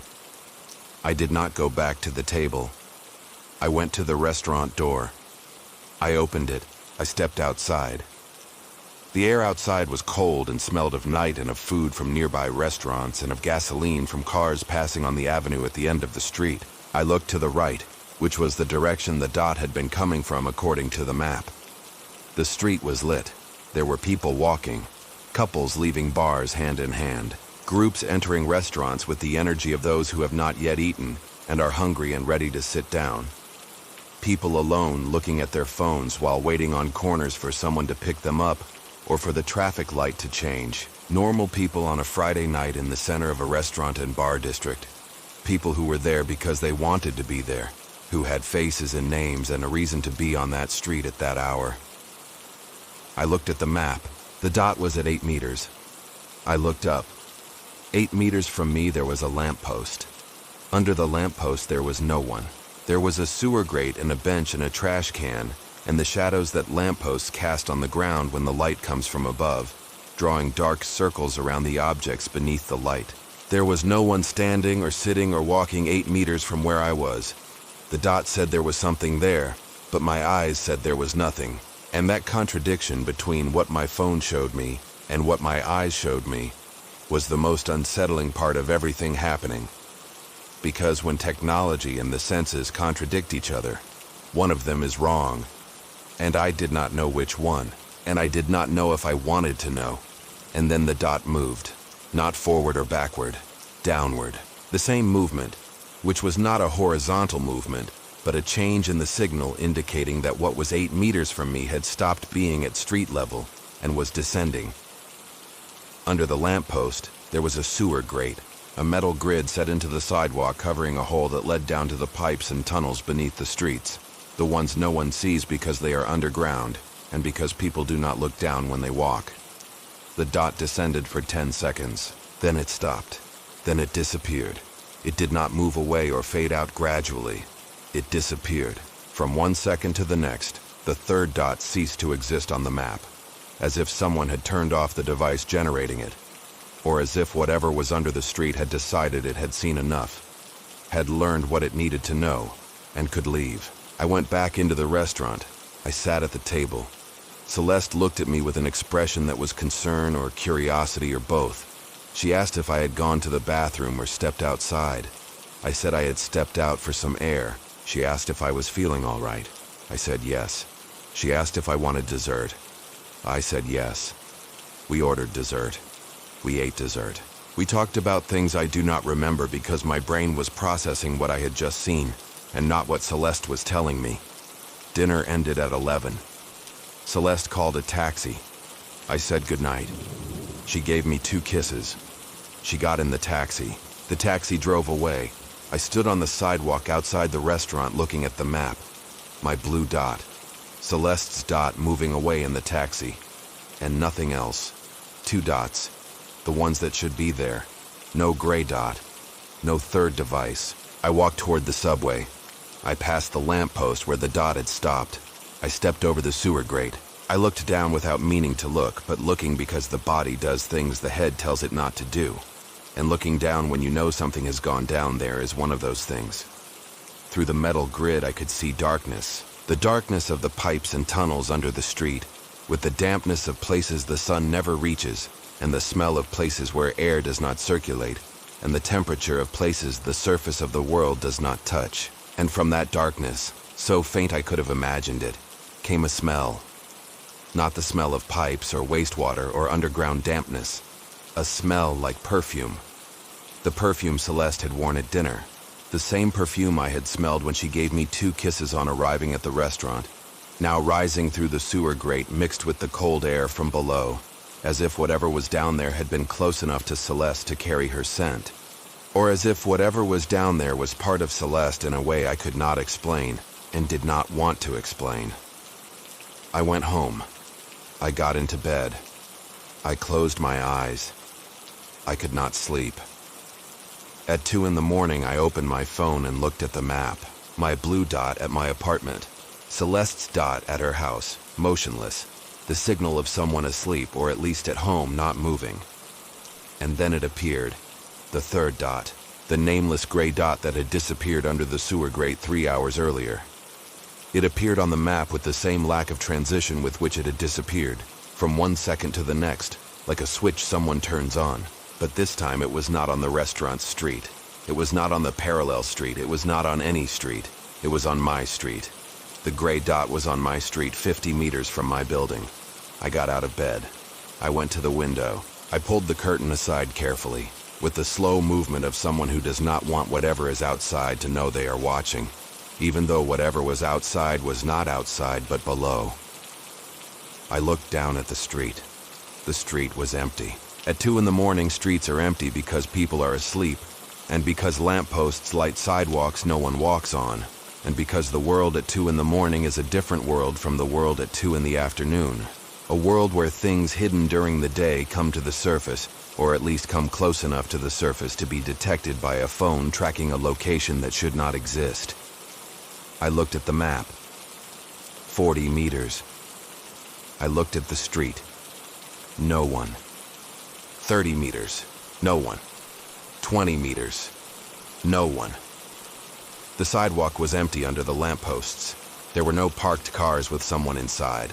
No shadows in doorways. Nothing a human eye could see because what was approaching was not moving where eyes could see. The dot approached my building with the same steady speed with which it had approached the restaurant. But the street was empty, and no one was walking on it. And what was moving was not moving along the surface of the street, but beneath it, through the tunnels and pipes and conduits that run under sidewalks and buildings and houses, connecting every point in an area like veins, connect every organ in a body. 10 meters. The dot was under my building. Not in front, not beside. Under. The signal came from a point directly beneath the foundations of my building, in the underground space where the water and gas pipes are, the electrical cables and everything that keeps a building alive and functioning. Things no one sees because they are under the ground and because people living in the apartments above do not think about what is beneath them. The dot stopped. It stayed there. Under my building. Under my apartment. Under my bed where I had been lying with my eyes closed trying to sleep while something carrying my date's location moved through the tunnels under the city with the steadiness of something that knows exactly where it is going because it has made this journey before, many times. I texted Tomas. I sent him a screenshot of the dot under my building. He replied in a minute. He said the signal was coming from approximately 3 meters below ground level. He said at that depth were the main utility lines for the neighborhood, the water and gas conduits and the sewers connecting buildings to the main network.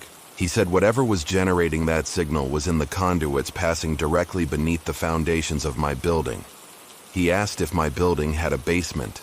I said yes. A shared storage room no one ever went into because it was full of old furniture and cardboard boxes neighbors had left there over the years. He said the basement connected to the utility lines through ventilation grates and maintenance access points that buildings have, so technicians can reach the pipes when there is a problem. He said anything in the conduits could access my building's basement through those access points. I did not reply. I did not reply because I did not want to think about what that meant. My phone vibrated. A message from Celeste. A message arriving at 2:15 in the morning, an hour when no one sends messages to someone they had a first date with unless they want to say something urgent, or unless they are not the person who sent the message. The message said, "I had an amazing night. I would love to do it again." I looked at the map. Celeste's dot was at her house. The gray dot was under my building. The 2 dots were in different places. But the message had arrived at the exact moment the gray dot stopped under my bed. The exact second.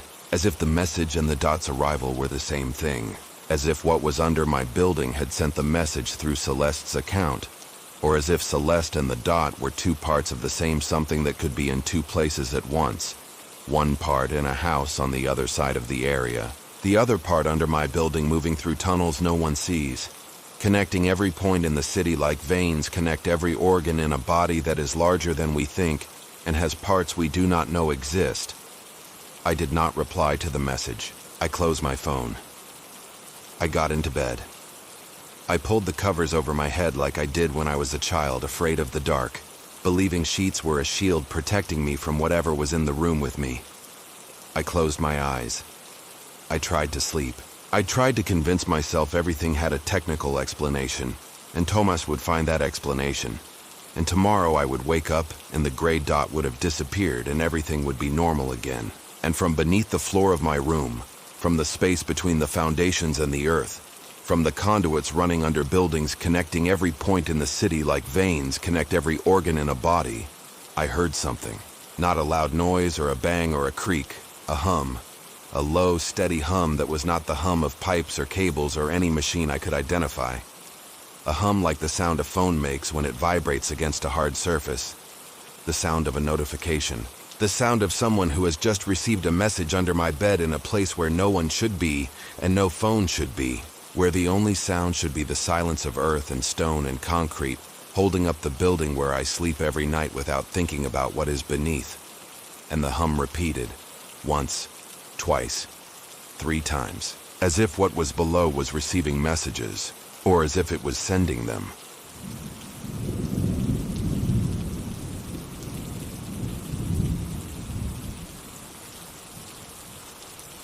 My sister was the first one to tell me about it.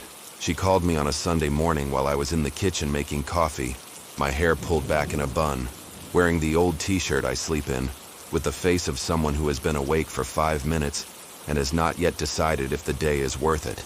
My sister asked if I had changed anything on my dating app profile. I said no.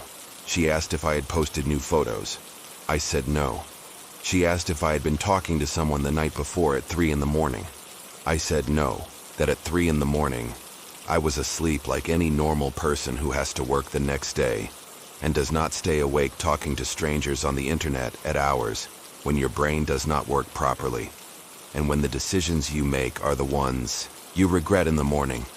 My sister told me a friend of hers had seen my profile on the app at 3 in the morning, that the profile was active, that the profile was talking to people, that the friend knew because my profile had shown up as a suggestion, and when he opened it he saw I was online, the last active time showing 3:04 that same morning.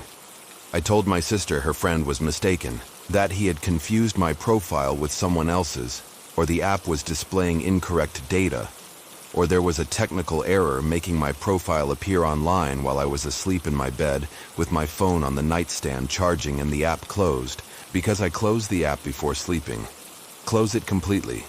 Not leave it running in the background, but close it with the gesture that shuts down apps and removes them from the phone's memory so they do not drain the battery overnight. My sister sent me a screenshot. The screenshot showed my profile on the dating app, my photos, my name, my age, my bio, everything the same as always. But the last active time said 3:04 in the morning, and the activity indicator was green, the color the app uses to show someone is currently online, using the app, that if you message them they will probably reply because they are there. On the other side of the screen, looking at profiles or talking to someone or doing what people do on dating apps at 3 in the morning, which is not the same as what people do on dating apps at 3 in the afternoon, because at 3 in the morning people are alone and tired and vulnerable, saying yes to things they would say no to at 3 in the afternoon. I opened the app. My profile was there. My photos, my name, my bio. Everything normal. But in the messages section there were conversations I had not started. 3 conversations with 3 different men that had begun that night between 2 and 4 in the morning. 3 conversations I did not remember because I had not had them, because I was asleep. 3 conversations in which someone using my profile and my photos and my name had talked to 3 strangers, pretending to be me. I read the conversations, and as I read them I felt something that was not fear, but something worse than fear. Something like the sensation of someone having entered your house while you slept and moved things around, putting them back where they were, but not exactly where they were, a centimeter to the left or a centimeter to the right, just enough for something to feel different, but not enough for you to point at what had changed. Someone had talked to 3 men using my face and my name for 2 hours while I slept less than a meter away from a phone that was supposed to be closed, supposed to be incapable of doing anything without my knowledge. Someone had been me for 2 hours when I was no one, because when you are asleep you do not exist on the internet, and you leave a space someone else can fill with a version of you that looks like you but is not you. That does things you would not do at hours, you would not do them. The conversations were normal. They were the kind of conversation I would have with someone on a dating app. The tone was mine. The words were the ones I would use. The responses had the rhythm my responses have when I talk to someone who interests me. Long sentences with details and questions showing I am paying attention to what the other person says. Whoever was using my profile knew how I talk, knew what words I use and what words I do not use, knew I do not use emojis, do not use abbreviations, that when I find something funny, I write ha and not ha ha and not ha ha ha. Knew I ask about the other person's work because work says a lot about someone, and that I do not ask about hobbies because hobbies say little. Knew I mention books in conversations, and the books I mention are the ones I am reading at that moment, not the ones I read years ago. Whoever was talking in my name at 3 in the morning knew me well enough to be indistinguishable from me in a text conversation. But there were differences, small differences only I could see, because only I know exactly how I talk. Only I can detect the minimal variations separating my way of writing from the way of writing of someone who imitates me well, but not perfectly. The differences were in the details. In one conversation, my profile had mentioned a restaurant I knew but had never been to. In another, it had mentioned a street near my house that I did not walk on because it was not on my usual route. In the third, it had mentioned liking to walk in a park I had not visited in years. Details that were not incorrect but imprecise, as if whoever was talking in my name knew things about my life but did not quite know them. As if they had access to my memories, but a slightly outdated version of my memories, a version corresponding to my life from months or years ago, not my life now. And the conversations had a purpose. All 3 followed the same pattern. They started with general comments about the men's profiles, their photos, their bios, then moved to personal questions about their routines, their schedules, where they lived, when they were alone. And they ended with a proposal to meet. All 3 conversations ended with a proposal to meet at different places at different times, but all within the same week. Whoever was using my profile was setting up dates with strangers, pretending to be me, was making plans with men in my name at places I was not going to go because I did not know I had dates, at hours when I was asleep or working or doing the things I do when I'm not looking at the dating app, because the dating app is a small part of my life and not the part that controls it. I changed the password. I logged out all sessions. I enabled 2-factor authentication. I did everything you can do to protect an account someone has used without your permission. And that night before sleeping, I closed the app and turned off my phone completely. Not just the screen, but the whole phone. Holding the power button for 3 seconds until the screen went black, and the phone stopped being a phone, and became a rectangle of glass and metal that could not connect to anything, receive anything, send anything. I fell asleep at 12. I woke up at 6. I turned on the phone. I opened the app. And the conversations had continued. 3 new conversations added to the previous 3. 6 conversations in total. 6 different men my profile had talked to between 2 and 4 in the morning while my phone was off. While my phone was off, the conversations had happened with the phone off, which meant whoever was using my profile was not using my phone, was using another device, another phone or another computer that had access to my account despite my having changed the password, logged out all sessions, enabled 2-factor authentication. Nothing I had done had worked because what was accessing my account did not need my password, or my phone, or my 2-factor authentication. It had another way in, one that did not depend on whatever security measures I might take. I read the new conversations, the same pattern, the same tone, the same questions, the same proposals to meet. But this time, the proposals were more specific. They had addresses, they had exact times, they had details about what they would do and where they would go and how long the date would last. My profile was setting up dates with a precision that looked like someone who has done this many times, who has a system and follows the system with the discipline of someone who knows the system works because they have tested it before, and the results were what they expected. I deleted the conversations. I deleted the matches. I blocked the 6 men, and then I did something I should have done from the beginning. I searched for my profile from my sister's account. I searched with the age and location filters that would make my profile show up in the results of someone looking for women my age in my area. And I found it. My profile was there. My photos. My name. My bio. But next to my profile there was another profile. A profile with the same photos, the same name, the same age, the same bio. An identical profile to mine existing on the same app, showing up in the same search results, created by someone who had copied every detail of my profile with a precision leaving nothing out. Not the photos, not the bio, not the interests, not the privacy settings I had enabled. There were 2 of me on the app. The real me who had created her profile months ago and used it when she wanted and closed it when she wanted, and another me someone had created by copying the real me, a me that logged on at 3 in the morning when the real me was asleep, that talked to men and set up dates and did everything the real me did but at hours when the real me did not exist, because when you sleep, you cease to exist on the internet, and someone can occupy the space you leave empty and be you during the hours when you are not you. I reported the fake profile. The app removed it within 24 hours. I received an email saying they had detected a duplicate profile and removed it, and my account was safe, and I could continue using the app normally. Continue using the app normally. As if someone who has discovered a copy of herself exists on the internet, talking to strangers at 3 in the morning, could continue doing anything normally. 3 days later, the profile reappeared. I found it because I looked for it. Because every morning when I woke up, the first thing I did was search for my name on the app from my sister's account to check if the other me had returned. And on the 3rd day, it had returned with the same photos, the same name, the same bio, and with new conversations that had happened that night between 2 and 4 in the morning. More men, more questions, more dates set up in my name at places I was not going to go. I reported it again. They removed it again. It reappeared 2 days later. I reported it. They removed it. It appeared. I reported it. They removed it. It appeared.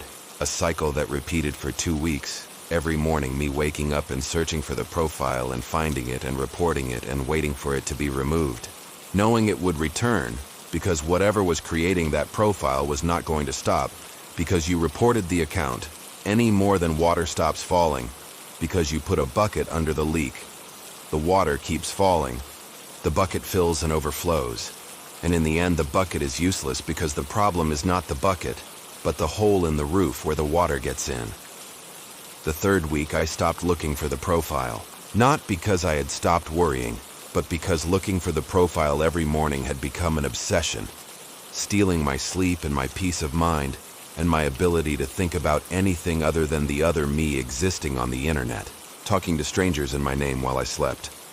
I stopped looking, tried to forget, tried to convince myself it was a technical problem, or a stalker who would get tired, or a bot copying profiles.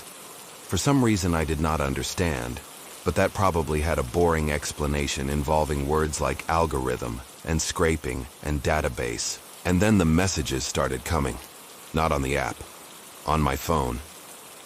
On my personal number, which was not on the dating app and not on my social media, and was only known by people I actually knew, people I had given my number to. Text messages from numbers I did not recognize. The first came on a Friday at 9:30 at night while I was on the sofa watching a show with a blanket over me and a bowl of popcorn in my lap. The message said, "Hi, this is Kendrick. I am at the restaurant door. Where are you?" I did not know who Kendrick was. I had not talked to any Kendrick. I had no plans with anyone that night. I replied that he had the wrong number. He replied saying no, This was the number the girl from the app had given him, and he sent me a screenshot of the conversation where my profile, the other me, had given him my real phone number and told him to text her when he arrived at the restaurant. The other me had my phone number, which meant the other me not only had access to my app profile, but to information on my phone, information not anywhere on the internet where someone might find it. My personal number. And if she had my personal number, she could have more things. My contact list, my photos, my messages. Everything a phone stores about the life of the person using it. Things the person does not think are at risk because the phone is on their nightstand charging, the screen off, and no one can access what is inside without the unlock code, or unless they do not need the unlock code because what accesses your phone does not access it through the screen, but through some other way. One without a code or lock or protection of any kind. After Kendrick came more messages. Messages from men saying they had made plans with me and were at the place we had agreed on, and did not see me, asking if I was running late or if something had come up.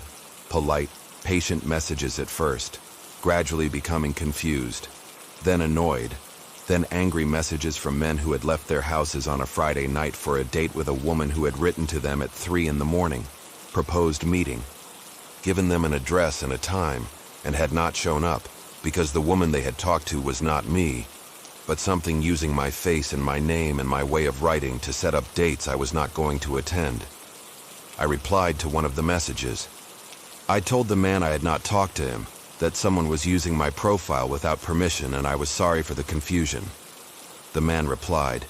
He told me the person he had talked to knew things about me only I could know, told me she had mentioned I had a sister, worked in an office, lived alone in a small apartment with a balcony facing an interior courtyard.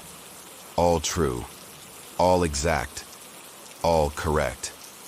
The other me knew where I lived, knew I lived alone, knew I had a balcony facing an interior courtyard, knew things not on my app profile or my social media or anywhere on the internet where someone might find them, knew things only someone could know if they had been in my apartment or watched me long enough to learn the details of my life.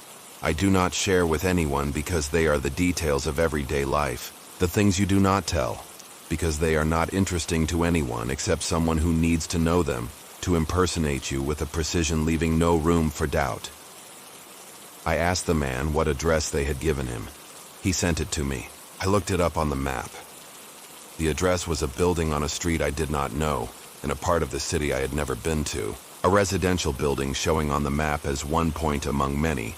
Nothing special about it except the other me had chosen that building as a meeting place for a date I was not going to attend, but someone was going to attend, because the other me had given him that address and that time. And that man had left his house and gone to that building and waited at the door for a woman with my face who was not going to appear, because I was in my apartment unaware that someone was using my identity to lead strangers to a building I did not know in a part of the city I had never been to. I asked the man to tell me what happened when he arrived at the building.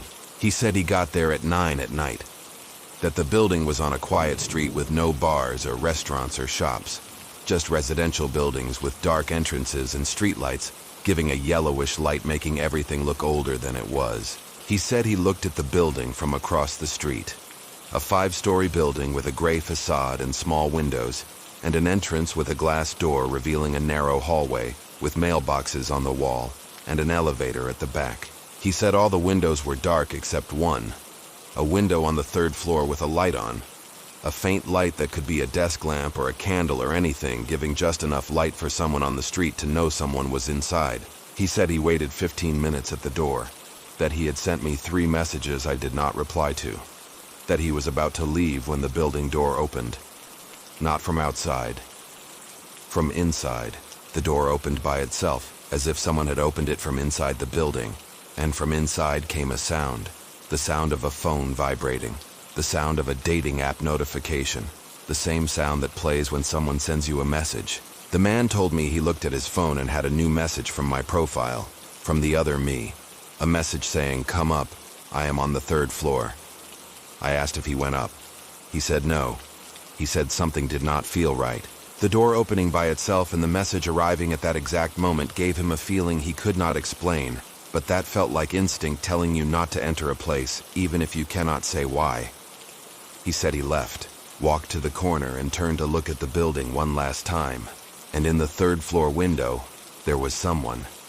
A silhouette standing behind the window looking down at the street. Looking at him.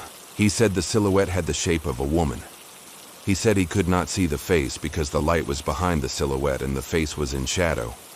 But the shape of the body and hair looked like the photos he had seen on my profile. Looked like me. The silhouette looked like me. Or looked like the version of me the other me used to attract men to a building where the door opened by itself, and someone waited on the third floor with a faint light on, and the patience of someone who does this every night. Because every night there are new men who talk to the other me at 3 in the morning and accept addresses and go to buildings on streets they do not know. Because at 3 in the morning, loneliness weighs more than instinct, and the promise of someone waiting for you somewhere is stronger than the feeling that something is not right.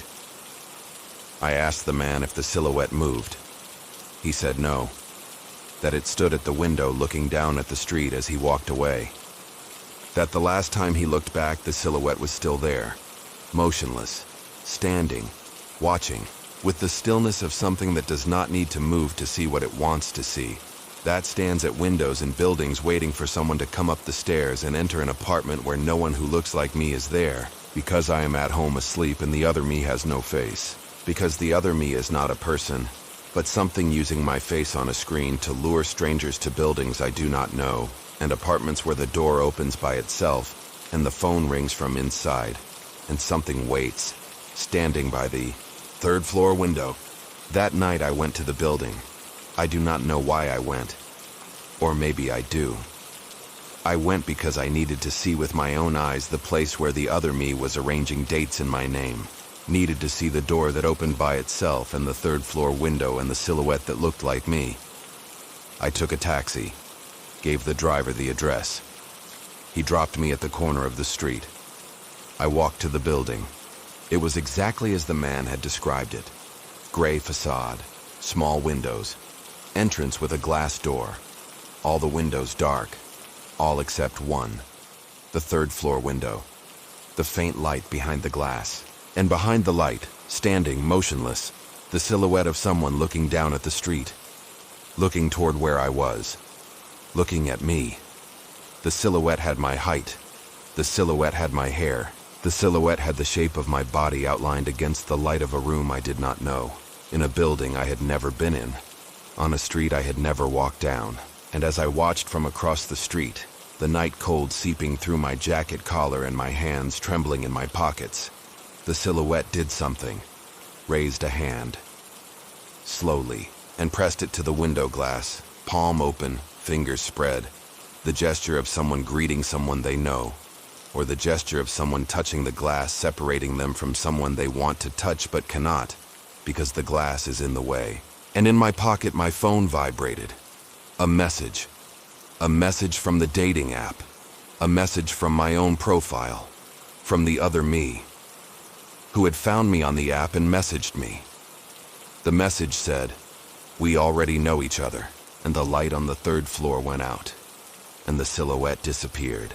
And I stood on the sidewalk staring at a dark window in a gray building with my phone vibrating in my pocket, because the other me was sending me messages from an apartment where men had gone, men who had talked to my face at 3 in the morning and climbed the stairs and entered an apartment where something waited for them with my name and my way of writing, and a silhouette that looked like me but was not me, and that now knew I knew it existed, and did not care. Because knowing it exists is not the same as being able to stop it. And because the other me was going to keep talking to men every night at 3 in the morning and keep setting up dates in my name, and men were going to keep going to buildings where the door opens by itself and someone waits on the third floor, and there was nothing I could do to stop it, because you cannot fight something that has your face and your name and your voice, and exists in the hours when you do not exist.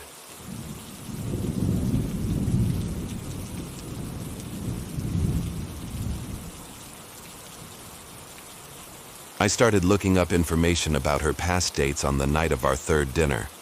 Not out of jealousy or insecurity or any of the reasons people usually look up information about the person they are dating, I did it because Marin told me something that should not have bothered me but did.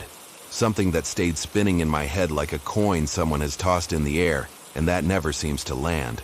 We were at a restaurant she had chosen. A small place with tablecloths and candles on the tables, and that pleasant silence expensive restaurants have, where people speak in low voices because speaking loudly in an expensive restaurant is bad manners, and because expensive restaurants sell silence as much as they sell food. Marin was across from me with a glass of red wine in her hand, her hair pulled back in a low bun that revealed a long neck and a collarbone. The candlelight illuminated with that golden tone candlelight gives everyone's skin, making everyone look more attractive than they do under fluorescent light. We had been seeing each other for 3 weeks. 3 dinners, 3 nights of conversations that lasted for hours and ended at the door of her building with a kiss that got longer each time and a goodbye that got harder each time. Marin was the kind of woman who makes you think the dating app was worth something. That among the hundreds of profiles you have looked at and dismissed, and that have looked at you and dismissed you, there was one worth the trouble, and that one was her. 31 years old. Translator. Gray eyes that change tone with the light, sometimes seeming blue and sometimes seeming green, and that always seemed to be seeing something in you that you did not know you were showing. The conversation drifted toward previous experiences with the app. I told her about mine, which were like everyone else's. Dates that went nowhere. Conversations that fizzled out. Profiles that promised things they did not deliver. She listened carefully, and when I finished, she said her experiences had been similar. That she had had a few dates before meeting me, that none of them had worked out. I asked how many. She said she did not remember the exact number. I asked if there had been many. She said enough that she had thought about deleting the app before she found me. And then she said something. She said it with the same naturalness with which she had said everything else, without changing her tone or her expression or the position of her hands on her wine glass. She said she sometimes wondered what had become of them, the men she had dated before me. She said none of them had ever written to her again after the first date, that none of them had replied to her follow-up messages, that it was as if after meeting her, they disappeared. Not disappearing from the app, which is what people do when they delete their profile or stop using the app because they have found someone or because they have grown tired of looking. Disappearing from everything, from social media, from the internet, from the places where people leave traces when they exist, places that stop being updated when people stop existing or when someone makes them stop existing. She said it without drama. She said it like someone telling a curious anecdote about something that happened to her, something she did not understand, but that did not keep her up at night. But it did keep me up. Not that night. That night I went home and fell asleep thinking about the kiss at her building door, and the next dinner, and the way her gray eyes looked at me when I spoke. But the next day, sitting at my work desk with my computer in front of me and a dead hour between meetings, I opened my browser and searched. I did not know the names of her past dates. Marin had not told them to me, and I had not asked because asking the names of the person you are dating's past dates is the kind of question that makes the other person think you are jealous or controlling, or both. But I knew something. I knew Marin used the same dating app I did, and I knew that dating app profiles can sometimes be found on the internet if you search with the right words, and if the profile is not set to be invisible outside the app. I searched for Marin's profile. I found it on a website that compiles public profiles from various dating apps and displays them with photos and bios and age and location. Marin's profile was there with her photos and her bio and her age, and below the profile there was a section that said people who have also viewed this profile, showing a list of names and photos of other profiles that had interacted with Marin's. It was not a list of dates. It was a list of people who had visited her profile or liked her, or started a conversation. But it was a starting point. There were 6 names, 6 profiles of men who had interacted with Marin's profile in recent months. I copied the names. I searched for them online one by one, and what I found made me close my laptop and sit in my desk chair, staring at the wall for 10 minutes without moving. The first one was named Oscar. His profile on the dating app was still active, but he had not updated his bio in 3 months. The last connection showed a date from 3 months and 14 days ago. That exact date after which he had not logged into the app again, or replied to messages or looked at profiles. His social media existed, but the last post was from 2.5 months ago. A photo of a plate of food at a restaurant with a comment that said, "Trying a new place."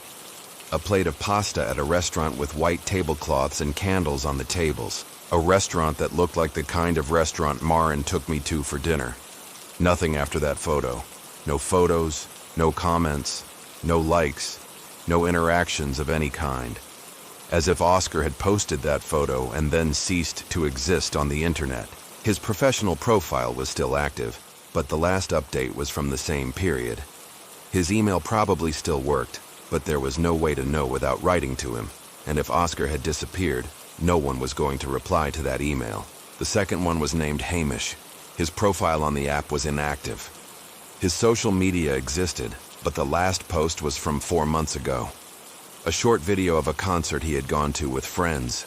The friends were tagged. I wrote to 2 of them from a fake account I created for the occasion, asking if they knew anything about Hamish because he was an old friend I had lost touch with. Neither of them replied. I searched for Hamish in professional directories. His work profile was there, but the last update was from the same date as his last social media post. 4 months. 4 months without updating anything.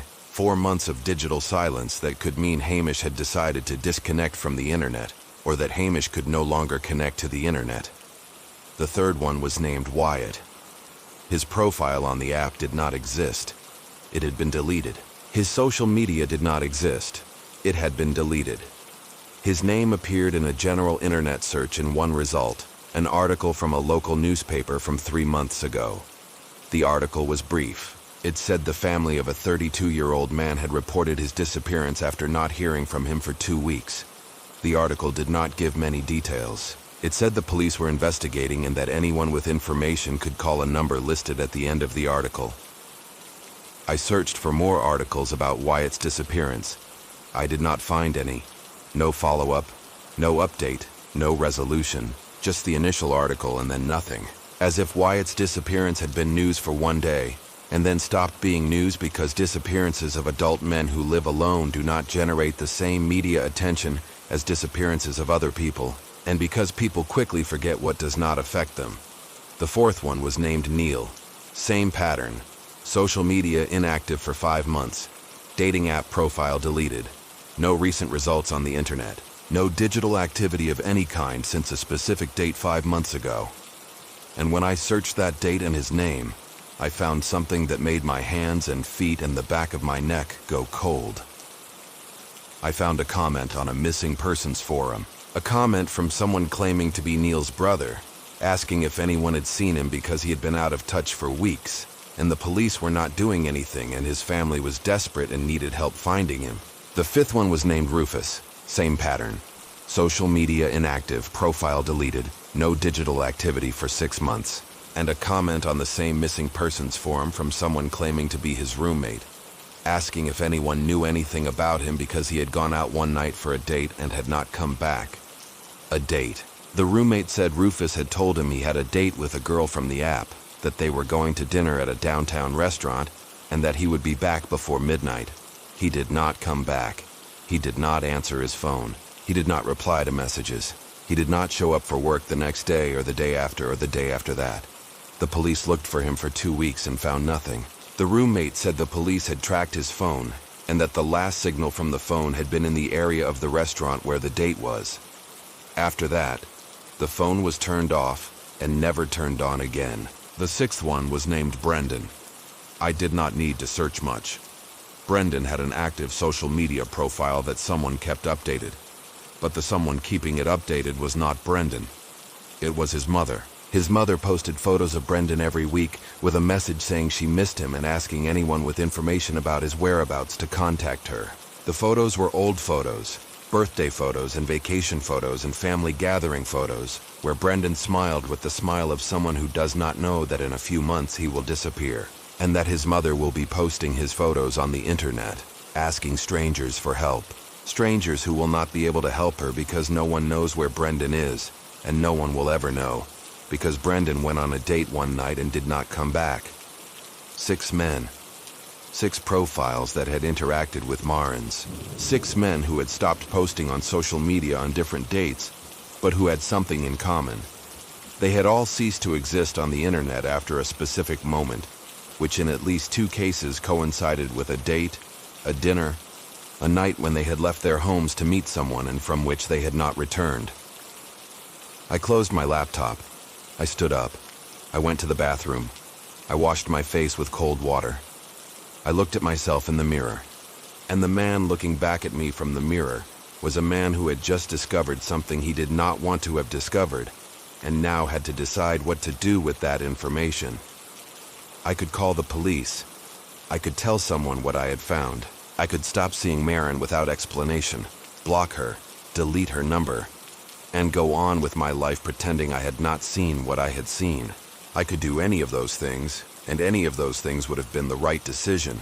The decision a rational person would make after finding evidence that 6 men had disappeared after interacting with the profile of the woman they were dating.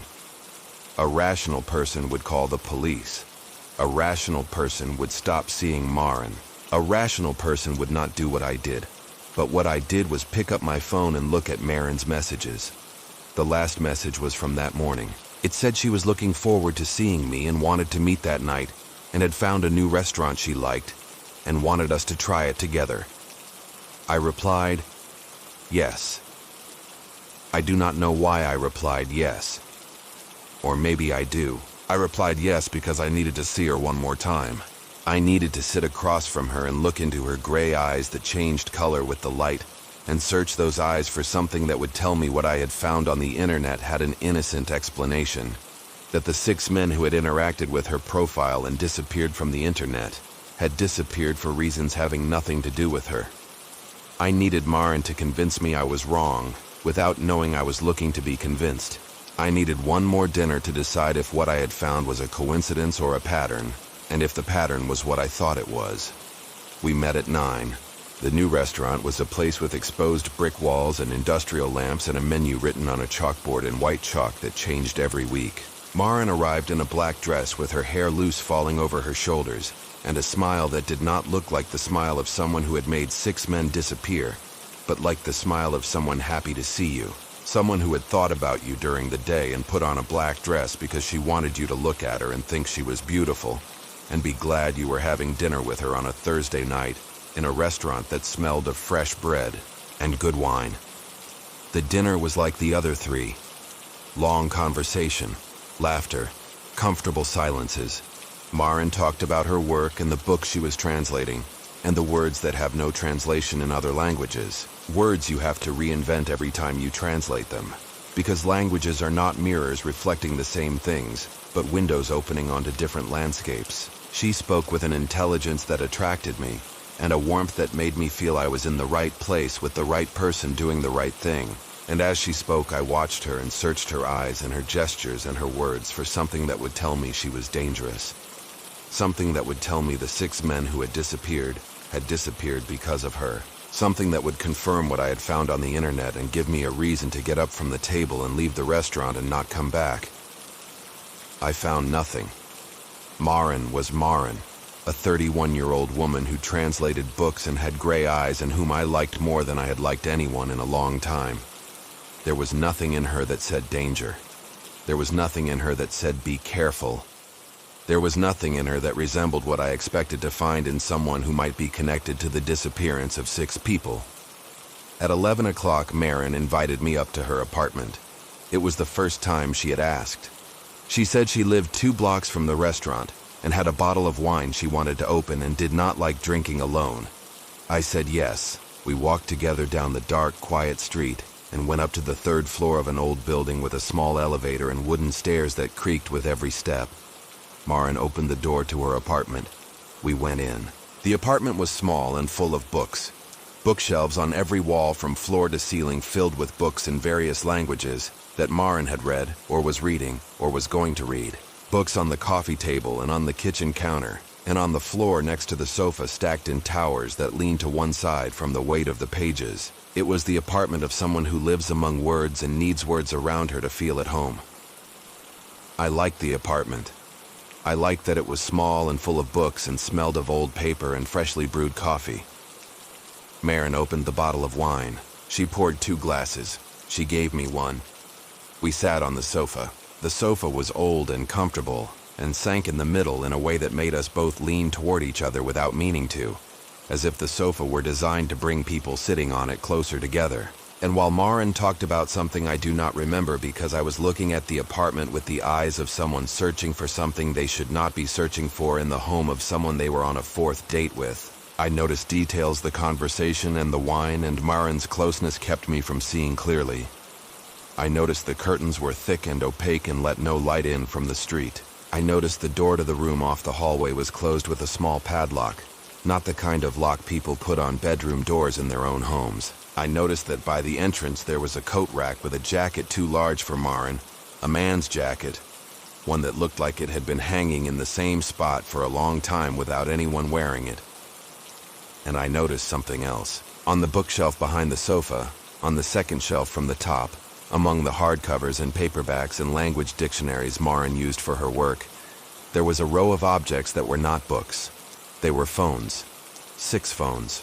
6 phones turned off, arranged in a row between the books as if they were more books, as if someone had put them there to blend in with the book spines and go unnoticed by anyone not looking carefully. But I was looking carefully. And I saw them. 6 phones of different models and different brands and different colors, all turned off, sitting on the bookshelf of a woman whose past dates had disappeared one by one, leaving behind inactive profiles and dead social media accounts and families, searching for them on internet forums. Each phone was placed carefully, screen facing inward so it would not show, the edge visible between the book spines like a secret hiding in plain sight, something no one sees because no one expects to find phones among books, just as no one expects to find evidence of something terrible in the apartment of a translator who smells like coffee and old paper and has a smile that makes you believe the world is a safe place. I said nothing. I did not point at the phones. I did not ask Maren why she had 6 turned-off phones on her bookshelf. I drank the wine. I kept talking. I kept smiling. I kept being the man on a 4th date with a woman he liked, the man who knew nothing and suspected nothing, and had not searched the internet for information about her past dates. And as I talked and smiled and drank wine, I counted the phones again to make sure they were 6 and not 5 and not 7. They were 6. The same number as the men who had interacted with her profile. The same number as the men who had disappeared. I finished my wine. I told Maren I had to go, that I had to get up early the next day, that it had been an incredible night, that I wanted to see her again. I said it with a smile I manufactured with the muscles of my face, a smile with nothing behind it except the fear of someone who has just counted 6 phones on the bookshelf of the woman he is dating and knows what those 6 phones mean and needs to leave that apartment before Maren realizes he has seen them. Maren walked me to the door. She kissed me. A long, slow kiss that tasted of red wine and had the intensity of kisses people give when they know something between them is about to change, when they want the last kiss before the change to be one worth remembering. She told me to text her when I got home. I said I would. She opened the door. I stepped into the hallway. And as I stepped out, I looked back and saw Maren standing in the doorway, her gray eyes fixed on me with an expression that was not the expression of someone saying goodbye after a date, but the expression of someone evaluating whether what is in front of them will return or not. I heard the door close behind me. I went down the stairs with shaky legs and sweaty hands and the feeling I had just left a place others had not left. I stepped outside. The cold air hit my face and brought back a clarity the wine and Maren's closeness had taken from me. I walked to the corner, and when I reached the corner I took out my phone to call a taxi and saw I had a message from Maren. A message that had arrived in the time it had taken me to go down the stairs and reach the street. A message that said, "By the way, there is room on the shelf for one more." I stood on the corner reading the message once and again and again. There is room on the shelf for one more. Maren knew I had seen the phones. Maren knew I knew what the phones were. Maren knew everything I had done in the last 24 hours. The internet searches, the inactive profiles, the missing persons forums, the names of the 6 men who had gone to dinner with her and not come back. She knew, and she did not care that I knew. And the message was not a threat, it was an invitation. The same invitation she had made to the other 6 before they ceased to exist on the internet, and their phones ended up on a bookshelf among hardcovers and language dictionaries in the apartment of a translator with gray eyes that changed color with the light. A woman who right now was on her sofa drinking wine and waiting for me to text her when I got home, as I had promised. And the worst part was not the message. The worst part was that part of me wanted to reply. Part of me wanted to tell her the night had been incredible, and I wanted to see her again, and I did not care about the 6 phones or the 6 men who had disappeared, because I liked Maren more than I had liked anyone in a long time. And because sometimes what you feel for someone is stronger than what you know about someone. And because the difference between the 4th date and the 5th is the difference between being able to leave and not being able to leave. And I was still on the 4th and could still leave. But I knew that if I texted her when I got home as I had promised, there would be a 5th date. And the 5th date would be the last, because the 6 men who had disappeared had also had a last date with Maren, and none of them had ever updated their social media again, or replied to messages or turned on their phones. Phones that now sat turned off and in a row on a bookshelf between language books no one would ever read. I got home. I sat on the sofa. I looked at my phone. Maren's message was still there. There is room on the shelf for one more. And below the message, as I watched, another appeared. A new message Maren had just written, arriving with the soft vibration of notifications that come at night when the world is silent and every sound is amplified. The message said, "You have made it home and you have not written to me. I worry."